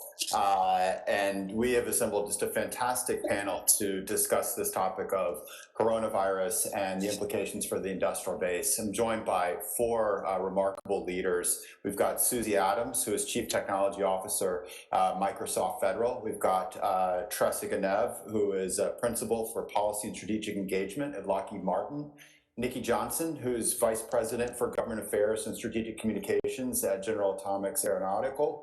And finally, Aaron Simpson, who's Director of Strategic Analysis at Northrop Grumman. So thank you all again for joining us. And I'm going to have this go round robin. So same question asked to everyone, but we'll begin with you, Susie. What has been the impact of the last half year of dealing with coronavirus on the industrial base itself? And in particular, have there been any lessons learned from how your firm handled it? Sure, absolutely. Thanks for having me today. Definitely in very interesting times that we live in today. Obviously I'm sitting here in my house, as we all are. And obviously, that is the most obvious change, I think, is that we've all learned how to work proficiently at home, even in the defense industrial base. And so if you look at just some of the headlines out there, the Air Force is saying, we're gonna keep some of our people remote.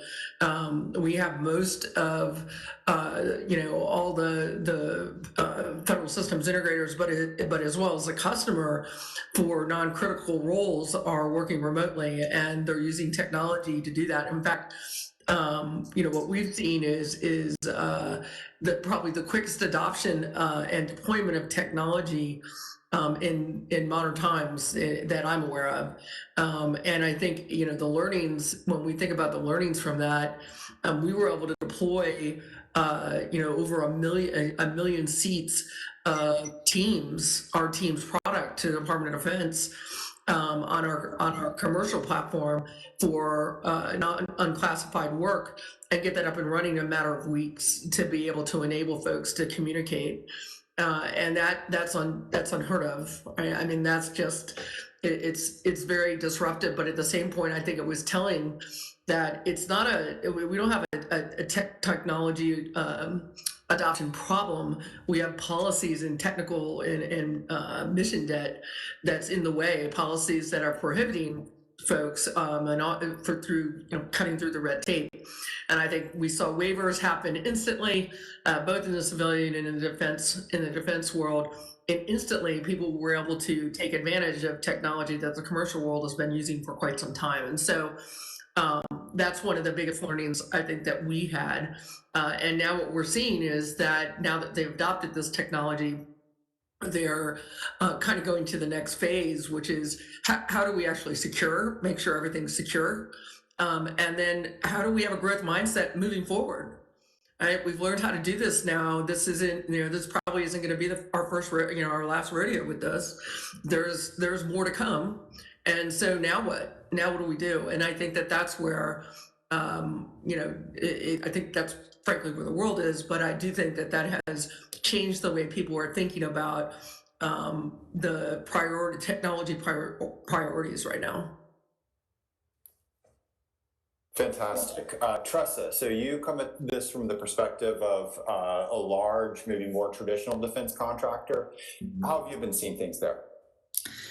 Well, I think first we realized we were part of this complex supply chain, even more complex than maybe we appreciated. And suddenly we had all of these systems and assumptions stop with COVID and were suspended. And so we knew we had to continue to perform, but we also knew that, shutting down wasn't an option either. And so part of that and the steps that we took, of course, was protecting the health of our workers. I mean, you have to be able to think about how you're going to have a socially distanced production line, for instance, and how that's going to work, how you're going to continue to do complex sort of consultations on, even classified work, for instance. And so we started immediately working with state, local, federal, and even international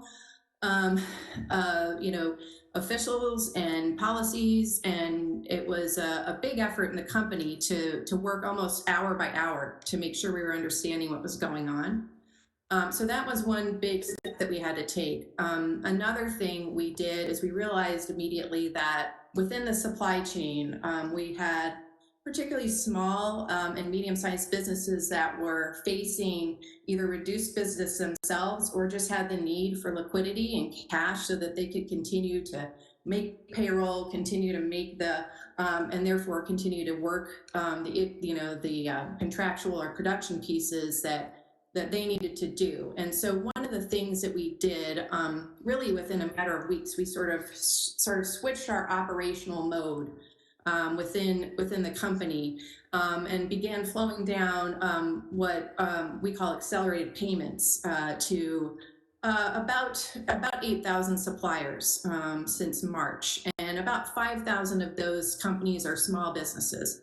And so that brought them the needed cash to stay afloat and to be able to meet the mission that we're all working on together. What does that mean? If you're a small company of say 20 people, and you don't have the regulatory experts, you don't have a team of lawyers working for you, we worked with them to get training, to get access to resources, and also to understand the systems and the processes to access that flow down cash, and to work with them to understand just where they stood in the process as well. Fourth, we also just, realigned the way we were looking at working with our communities as well. And that came in the form of different charitable donations. We produced PPE, face masks and gowns, and distributed that within communities. And we also, worked within about 9 Lockheed communities to provide about 60,000 meals. So we repositioned ourselves in terms of just interacting with the people who have always been part of the communities we've been in, and just sort of had a new look on what was important with those with the communities that we're in. Finally, we also, and I'll talk more about this because it's definitely something that's changed and probably won't go back to where we were. We looked at hiring very differently. We had a goal for the year of 12,000 hires of American jobs, and we're able to reach that by going virtual, by going completely different approaches in the way we worked with universities, keeping apprenticeships and internships alive, kind of in the virtual settings when it was possible. So, those 5 or 6 things were kind of the biggest ways we reoriented the company. And I think that the lessons learned are still being experienced really right now. And first and foremost, it's clear from all of our experiences that there's no one single point solution to any of these problems. There's no single official or single place that you can get the answers when you're in a complicated situation like we are right now in responding to COVID. So that's been hit home very clear to us. I'll stop there. Great points. And we also want to thank Lockheed in particular for helping to sponsor this panel, as well as making those fantastic points, Tressa. And now let's hear from another great partner in New America who's coming to us from California. That's one of the positives of us being remote for all this, is that we can involve more folks from different areas. So Nikki, what's the perspective from what General Atomics has been experiencing in all this and some of the adjustments that you've been making? Sure. Well, first, thanks, Peter, for the opportunity to speak today. Also, Aaron, I think I owe you an apology. I don't know if you remember, but we were at the same dinner in London that my friend Heather Williams hosted. And after I totally fangirled on you, since I'm an avid Bombshell listener, I walked out with your jacket, so instead of mine. So while I approve of your taste in jackets, Heather and I were able to do a swap on the streets of London. So hopefully you got your jacket back. I never checked in. So to answer your question, Peter, I guess to start, obviously COVID has had a devastating impact on society as a whole. Job losses, kids adapting to new ways of learning, sanity of parents who have kids at home like I do. So it's troubling, but obviously there's been a big impact on defense industry. So continued congressional support for defense industry over the next several months or maybe a couple years. So for my company specifically, I think the view's always been that our employees are the greatest asset. We're a relatively small company, I think, compared to some of the other defense companies represented here, with a little less than 10,000 employees. We're also privately held. So it means that we're quite agile and nimble and can, move quickly. That said, I think, initially ensuring what was necessary to secure the health of our employees while maintaining operations to get products out to the warfighter became, a particularly unique challenge. I think, on the positive side, GA leadership identified really early on the importance of protecting our employees, particularly the touch labor force, whose work never stopped. In fact, we have a funny story from one of our, from the manufacturing floor. One of the wives of someone who oversees manufacturing had begun sewing masks for GA employees, and she wanted to scale up her operation. So I can't get into all the gory details, but eventually she identified a place in Tijuana that could help her scale up her operation. She and her husband drove across the border from San Diego to Tijuana and came back with 500 masks in their trunks. So not the usual thing you hear coming across the border with Tijuana and San Diego, but because of these efforts and others, we were able to ensure the health of our touch labor force basically from the beginning, and their work really never stopped. So in addition to that, we began using our own manufacturing capacity to make masks for employees, offered them to the community in San Diego. We set up temperature check stations in all of our buildings and ensured that those employees who are able to work from home stayed home. In fact, the only reason I'm in the office instead of my home today is so that we didn't have a 3- and 6-year-old guest on the panel, but usually I'm at home. So we also used our 3D printers for the production of face shields, and our sister company, Electromagnetic Systems, was able to manufacture ventilators. I think also while sometimes may be viewed as a weakness, I think the fact that we largely employ a vertically integrated manufacturing model in this case put us in control of a large portion of our materials and work to our advantage. Like other companies, we definitely did face some challenges when there were closures throughout the supply chain. We had suppliers in Mexico whose products weren't able to cross the border, and suppliers in other parts of the world where things got held up. So it definitely became obvious how important the global supply chain network is.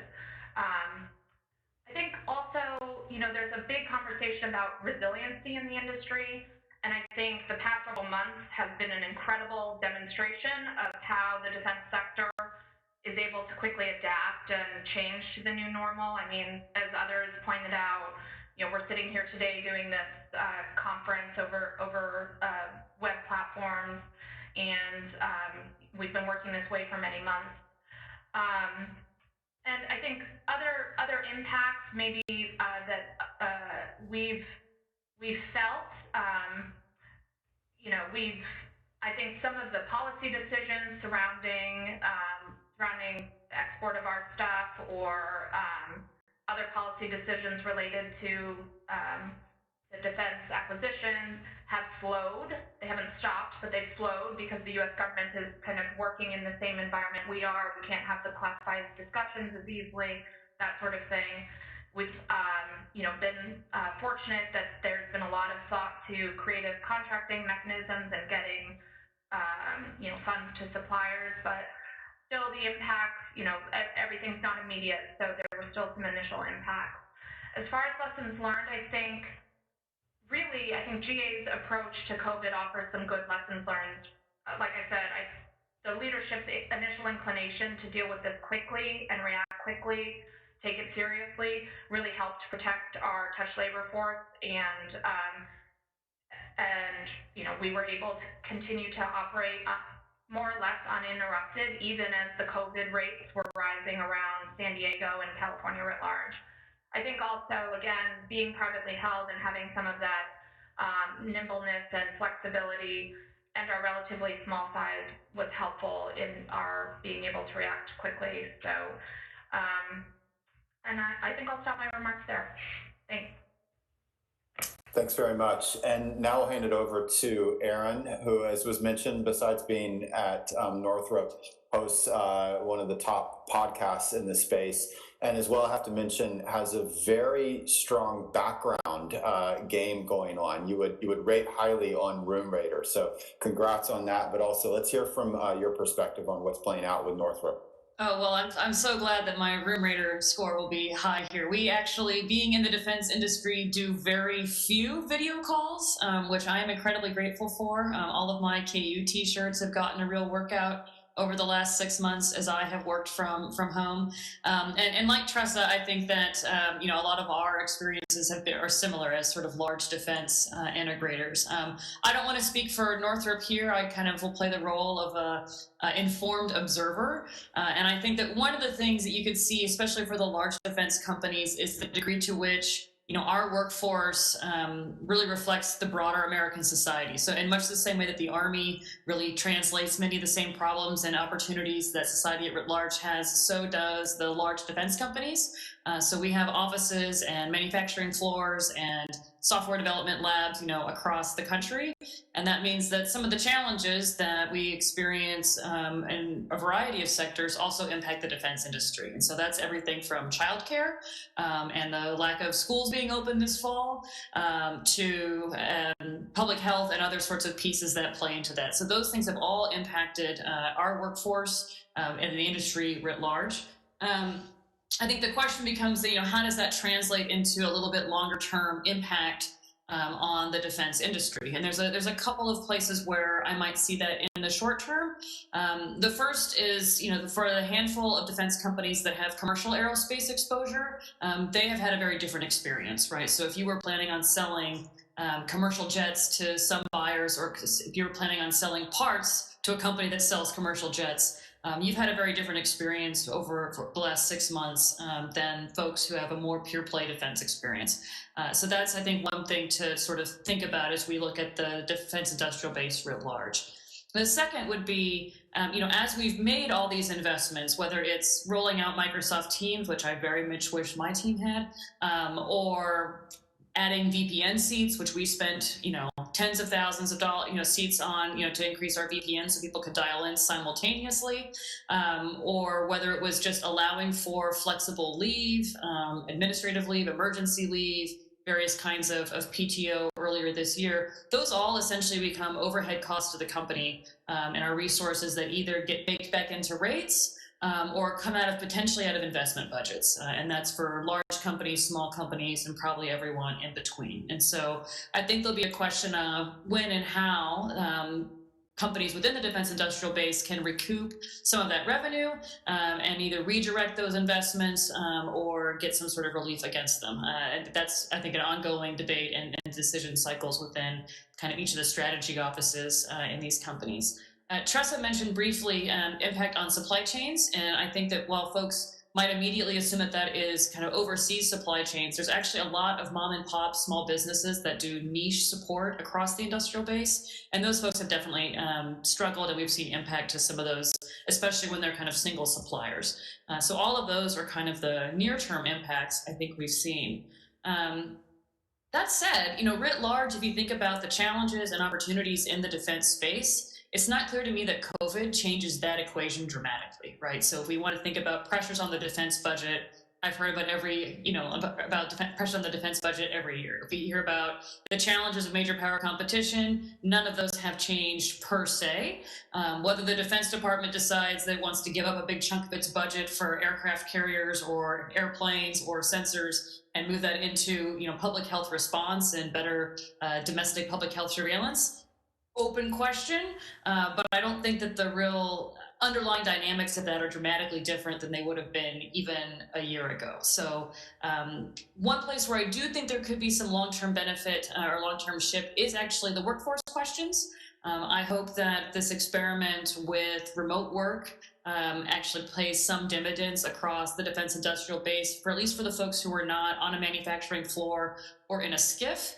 SCIF work remains pretty concentrated, and I'll be honest, is not the sort of place it's challenging to work in under COVID environments or COVID circumstances, although I think we've done a pretty good job, and we haven't heard too much writ large about outbreaks or hangups from employees working in closed spaces. But I do think there's some opportunities to more broadly engage talent across the United States, to engage talent outside of kind of major university or urban areas in a way that should, as we talk about more broadly, bringing as many voices into national security discussions as we can, and not just limiting those to folks who are in kind of the historical aerospace and defense areas. So those are some of the lessons I think that we've learned, many similar to Tressa and others, and I'll leave it there. Let us press on to the next set of questions. Those are all great, and actually allow us to jump into a couple of conversation points. Let's ping off of one of them, which was that you laid out that you're not seeing much of a change in your assessment of how the DoD customer is handling this moving forward, its effect on everything from budget to plans and priorities, even how it handles, for example, contracting. I'd love to hear from the rest of you on your perspective, because in some spaces you interface with the same parts of DoD and other ones different ones. So let's go back around the horn. What do you see as the effect of this on DoD moving forward? And so let's start with Susie. Sure. Well, I think there's a couple of different things that happen. Obviously, in the classified space, in the SCIFs, it's not quite business as usual. There is time sharing, off-hour work. I've heard and seen folks working 1 week on and 1 week at home. It's a variety of different scenarios they put in place. I think that is, still somewhat challenging, and people are trying to determine what's the best way to work. Who should be working together when? How do we do this from we're under contract, how do we actually deliver on time in this new scenario of work? And people are getting very, very creative. So, I do think that that people are starting to figure out how to work through this in very interesting ways. That being said, for normal, DoD types of contracting activities that aren't sensitive or classified, I think people are learning that they can do a lot more remotely than they thought they could before. And working from home and being able to collaborate in environments similar to this, where you can see all your teammates, that you can actually work and be somewhat more productive in many ways. I know that's the experience Microsoft employees have had. We've worked remotely for years, for 20 years. We've had touchdown spaces and not very many people really have offices, but we weren't remote to this extent, right? Where you really didn't get to go and have coffee with a teammate or meet in the office to discuss items. And so we have had to learn how to work differently too. And how do you actually do this, but yet still meet your commitments to the, to Department of Defense? And I think that, if we look at where the changes are going to be, I don't think, and I agree with Aaron that I don't think it's going to be substantial changes in the types of work that still needs to be done for Department of Defense. Like, that world is not changing. What's going to change is how we deliver it and how we get creative in delivering it and how we use technology to deliver it. And I think that if you look at the workforce today, the kids coming right out of school, they've been expecting to be able to do this since the day they hit the ground, got their first role, and now they can. And so I do think that that's probably the most visible change that we'll see is the way people are working, the types of hours people are working, given constraints of folks that are in critical roles or in classified roles that do need to be in a SCIF. How do we do the time sharing? How do we make sure that people are safe? How do we report on, and do some, tracing is not necessarily a really good word, but for example, what types of apps do we use to allow people to every single day they come in to work, they have to check in and actually say, have they been in contact with somebody and know where they are inside the building.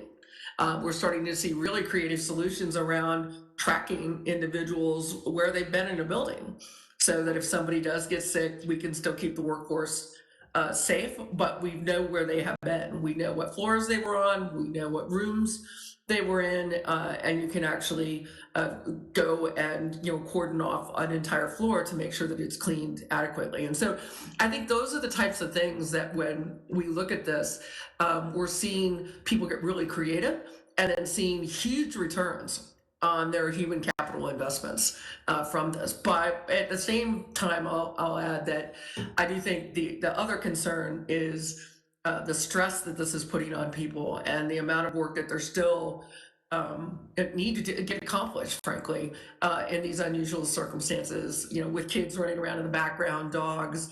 We have so many interesting stories. I won't even go into them, where people are so surprised by somebody walked in the room not knowing they were on video. But those are the types of things I think people are starting to work through. I won't say it's the new norm, but it sure feels like it. I don't know. I don't think we'll ever go back to exactly how we worked before. I think there's some good things that came out of it, and then obviously some things that we all miss, and we want to be able to work in those groups. And I'll go ahead and stop there.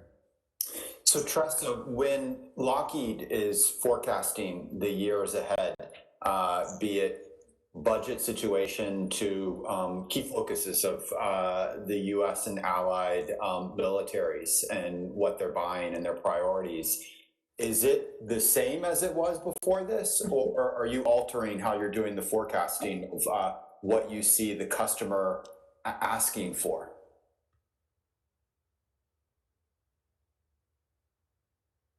Are still in the midst of all this and sorting it out ourselves. I think that we have seen, lots of different conversations, as Aaron has said, about possible effects to the broader U.S. government, questions about deficits, things like that. And I think that what we have looked at is making sure that we focus on, strategy-based conversations and that the priorities, and again, kind of as Aaron alluded to, still are there in terms of the threats that we're looking at. So I think that, whether you talk about great power competition, whether you talk about the innovation side of things, R&D, technological acquisition and so forth, whether you talk about some of these human security issues that have come forward with the discussion with the pandemic and other types of issues. I think that we want to be part of this as far as a strategy-based discussion, and that goes into the international side as well. Many countries are still feeling the effects of COVID, the stress on their economies and so forth. And we work with companies and countries in ways that, particularly in light of, as I mentioned, the supply chain and so on, it has been literally working country by country to make sure we have a true understanding of what's going on in each location. So the complexity of all these things has been a big challenge for us to try to work through, but it's also presented some opportunities, right? This has revealed some weaknesses and some strengths in the supply chain, for instance, and how we've done business in the past, from the local level all the way to the international side. So that's been useful. I think we also want to have some new conversations when it comes to innovation and what we're going to spend time on. I think that as Susie and Aaron mentioned, this crisis has compelled us to be innovative in ways we wouldn't have been otherwise. And so, as we've talked about this with the department, I think it's been actually a pretty fruitful conversation, and we've worked very closely with them. And so I think on a lot of those policy issues and a lot of the process conversations, we've had a really close discussion. And I think that's been across the defense industrial base. One of the outcomes of this crisis has been that we've worked together in new ways as well within the defense industrial base, through organizations like NDIA and so forth, but we've also had to problem solve together in new ways when it comes to working with the department. And so I'm hopeful that those will be, new doors that have opened in terms of conversations that we can have about new efficiencies and things like that we didn't think about before that have been necessitated by this crisis. And so we're still living these lessons experienced right now for sure.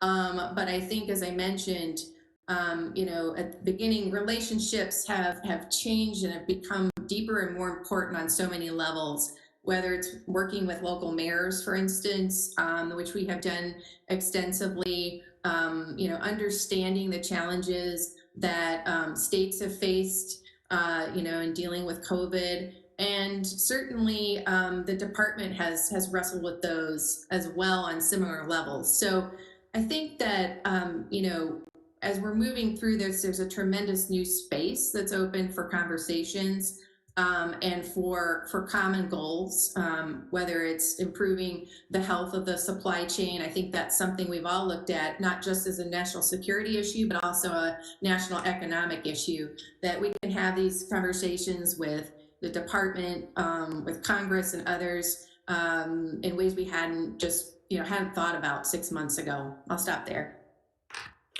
Great. So Nikki, I want to ask you the same question, but a riff off of it focused on the particular part of the sector that GA is in.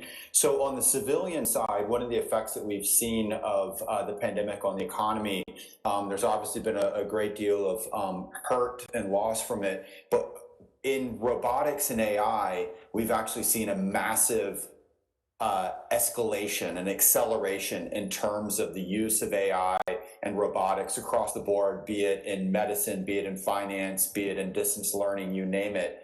So have you seen this same phenomena within the DoD side? Are we seeing, despite tighter budgets, maybe a push towards more automation? It was already in play there, but towards more unmanned systems maybe being one of the effects of this? think the answer is a little bit of yes and no. So, I mean, I think to answer your question, like to kind of take something that I heard Michelle Flournoy say in the last panel, which was that in the wake of COVID, DoD is going to have to kind of take a hybrid approach to planning and strategizing. So there will most definitely have to be significant investment in those types of things that you were just talking about, and we expect to see the department to continue to move in that direction. But at the same time, there may have to be a little bit of reckoning in terms of looking at systems already in inventory and using them in ways that the department hasn't envisioned, or employing them in ways that make them relevant in the near peer competition, to kind of provide some relief to what we expect to see some budget pressures. I mean, I agree with Aaron and the others. Every year you hear about pressures on the defense budget. Same every year you hear about reform to acquisition, and things seem to stay the same. But either way, I think in general, I agree with Michelle's comments, which are that this kind of approach to using existing systems in a new and different way, and also making investments in kind of the higher end exquisite systems is the right approach. I mean, when you look at it through, I'll just take a parochial view from GA. We look at this as as the department's kind of planning to pivot to the near peer, or is pivoting to the near peer. We see that there's several phases of conflict, and there are systems that exist today that can be minor modifications or nominal changes that can make these systems relevant in the near peer competition, and kind of the phase zero, the gray zone, the aftermath of the shooting war. And then you save those exquisite, high-end, high-technology systems that have significant DoD investments in them for the actual shooting war, right? And so when I think about that may or may not be what Michelle meant by a hybrid approach, but when I think about it from our perspective, I think that's the way we're looking at it, and hoping that the department's kind of planning and priorities look at it through the same lens. Great. So Aaron, do you want to jump in? You sort of led us off by saying you weren't seeing a great change. Maybe react to some of the other comments here.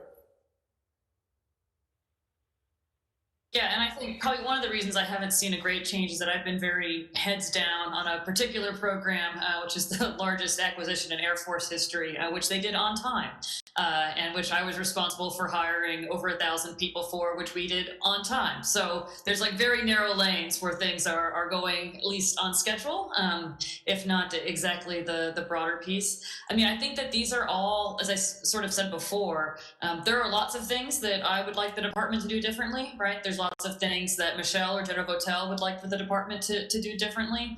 And the question is really, which of does COVID provide an opportunity, right? Does it give you a toehold? Does it kind of just shift the normal just enough so that you can accelerate some of those changes?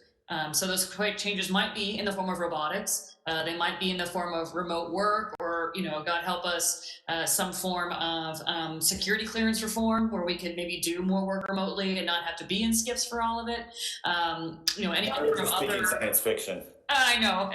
Like, it would definitely be easier to get to Mars than it would be to change the basic way that we classify information.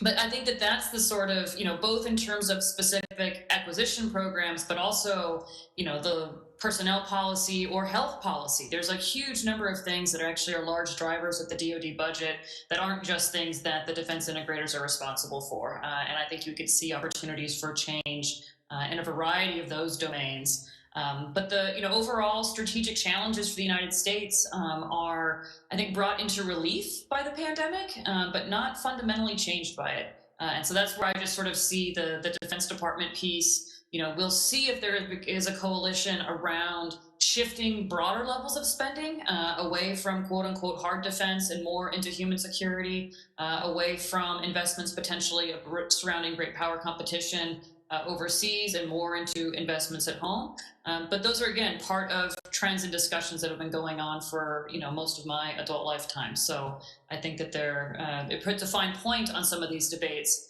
and I'll be interested to see if it accelerates some of these trends, but I just haven't quite seen them happen yet. But it's early days. I want to hit something else that you brought up in an earlier comment, and it brings us back to actually the composition of this panel itself. This panel, fortunately enough, ended up being the opposite of the so-called mantles that plague our space. Each of your firms independently on its own nominated a great female defense leader to represent it here. And so I'd like to explore that a little bit. And I'm going to pose it in a double question to each of you. One, what's one piece of advice that you would give to other women starting out in this field? And the second is, what's one thing that you would like the broader national security community as a whole to do better when it comes to diversifying the representation in this field? So let's go back around the horn and pose those two questions to Susie. This is interesting. When we talk about this, I guess the first part of the question is, what would be my advice to somebody starting out in the field? It's probably similar to the advice my father gave me. I'm one of three girls. From the day I started school, I knew I was going to college, that I was going to get, have a career in some kind of technology, it seems like, and driven type of thing, or engineering, and then I'd get a job in the workforce. I was pretty naive, but what he told me is that women can accomplish anything, and when you start your job, never think any differently. And so I didn't. And I think for women, being able to actually walk the walk and not just talk about it is really, really important. And so I would tell you to use your strengths, depending on what your particular field is in the defense industrial base, to your benefit, and make sure that you are the top dog basically in your working group, and that will get you a long way. It got me a lot of respect, and I think it really helped me when I was the only woman for years on every team I was ever on.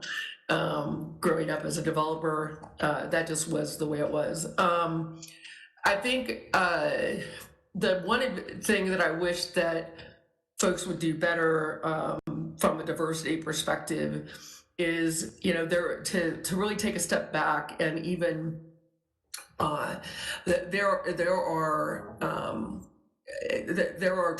things that people do that they're not unconscious bias, basically, and start to be aware of your unconscious bias, because I think right now we're all saying the right things and trying to do the right things, but we all have unconscious bias challenges. And to take a step back in situations and be very, and look at yourself, look inward, and be self-aware. Did you just cut that person off because they weren't getting their point across exactly like you would, because of how they communicate, and maybe that communication style is, some related to some diverse aspect of that individual? Allow everybody to be heard, and check yourself. That's the one thing I think that Microsoft right now, we're really looking inward and trying to help everybody understand that everybody has unconscious bias. It's impossible, we're human, to not have some. And so whether that's a woman having an unconscious bias towards men or vice versa, or in different cultures, we all have it. And so that would be the one thing I wish people would do, is really take that step back and be introspective. Great. Tressa? Yeah, I'll take the second question first, because I feel like one of the things, and Susie said a lot of the things that I would agree with, but is just really placing value on the work and experience of women and people of color and other groups that haven't been traditionally represented in these industries. I still hear that women often aren't given the benefit of the doubt in conversations and things like that. It's very subtle, but I also think it's pretty insidious, and it hasn't yet gone away. And so I really want to see that change in the coming years. We're having a lot of these conversations, sounds like that you're having at Microsoft, Susie, about unconscious bias and microaggressions and all these experiences that other people have that we might not be aware of. And so that's been important. I think that a lot has changed just in the last few years in terms of the resources available, not just to women, but to the broader national security community. There are groups like the Leadership Council for Women in National Security who have put together huge databases of women candidates who are very interested in serving in a range of national security positions. There are lots of resources that didn't exist just a few years ago to start finding ways to find women candidates. And I think that's an example of women helping women. And I think it's been a very gratifying experience to see that grow. Just when I started at the Defense Department way back in 2004, between now and then, so much has changed. And so I think that journey is well underway. I'm encouraged by it. And it really has to do with just opening doors and opening those conversations. And I think there's so many men interested in being male allies and being supportive and also being part of the solution. So I do see a lot of positive movement. I'll stop there to let the others get their time in. Great. So Nikki. Question. One thing that I always have in the back of my head, when I first started in the Pentagon working with the Air Force, I was about 25 years old, and one of my first mentors there told me in a meeting, never sit in the back row. Put yourself at the table, and when the topic is on something that you're a subject matter expert in, you speak up. So I've sort of always taken that advice to heart. I actually, very kind of unusually, at General Atomics have a team of largely women, younger women, and I've sort of passed that same advice on. And I think that's kind of how you start building your credibility within this space. You are the expert, you just have to sort of know when to speak up, sit at the table, and make yourself known. So sometimes more challenging than others, but either way, important. As far as your other question, very quickly, Tressa and Susie, I think, touched on it perfectly, but, agree that, mentorship and kind of paying it forward with other women in the space is absolutely vital, and that, this space also needs to continue to provide opportunities for not just women, but other minorities as well. So Aaron, you have final word on this. I think that there's lots of advice that I could give, and I had the benefit of a father who swears like a sailor, which made my first job with the Marine Corps a lot easier as a result. But one piece of advice I think that I usually give is to remind people when they're doing job interviews, don't forget that you're interviewing them too. Right? You're casting for fit. You're trying to assess the values of the organization. You want to see what the group is committed to, what behavior they encourage, what behavior they tolerate. And if this is a place that's really a place where you're going to flourish, where you're going to excel, and not just pay the rent, which is itself a very important task here, especially in these times.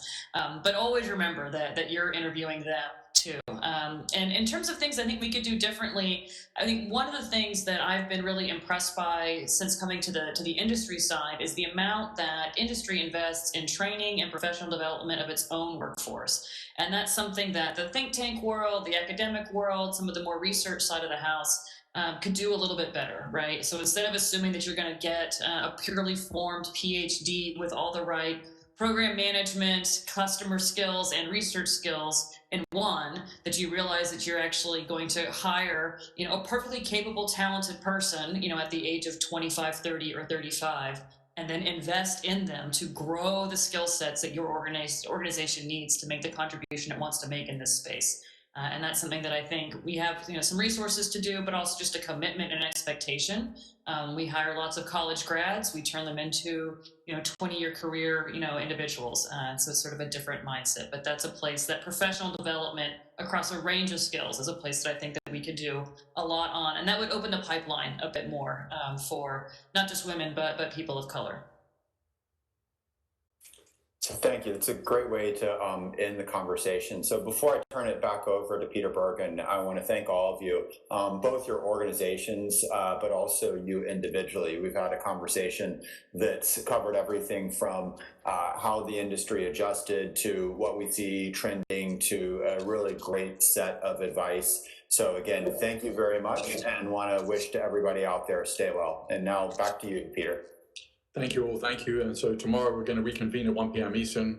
We're going to talk about, amongst other things, Peter Singer's new novel about AI, but also a very high level discussion of kind of COVID's impact on the health of the country and the world, and also a great panel on disinformation. So look forward to seeing everybody hopefully at 1 p.m. Eastern tomorrow. Thank you.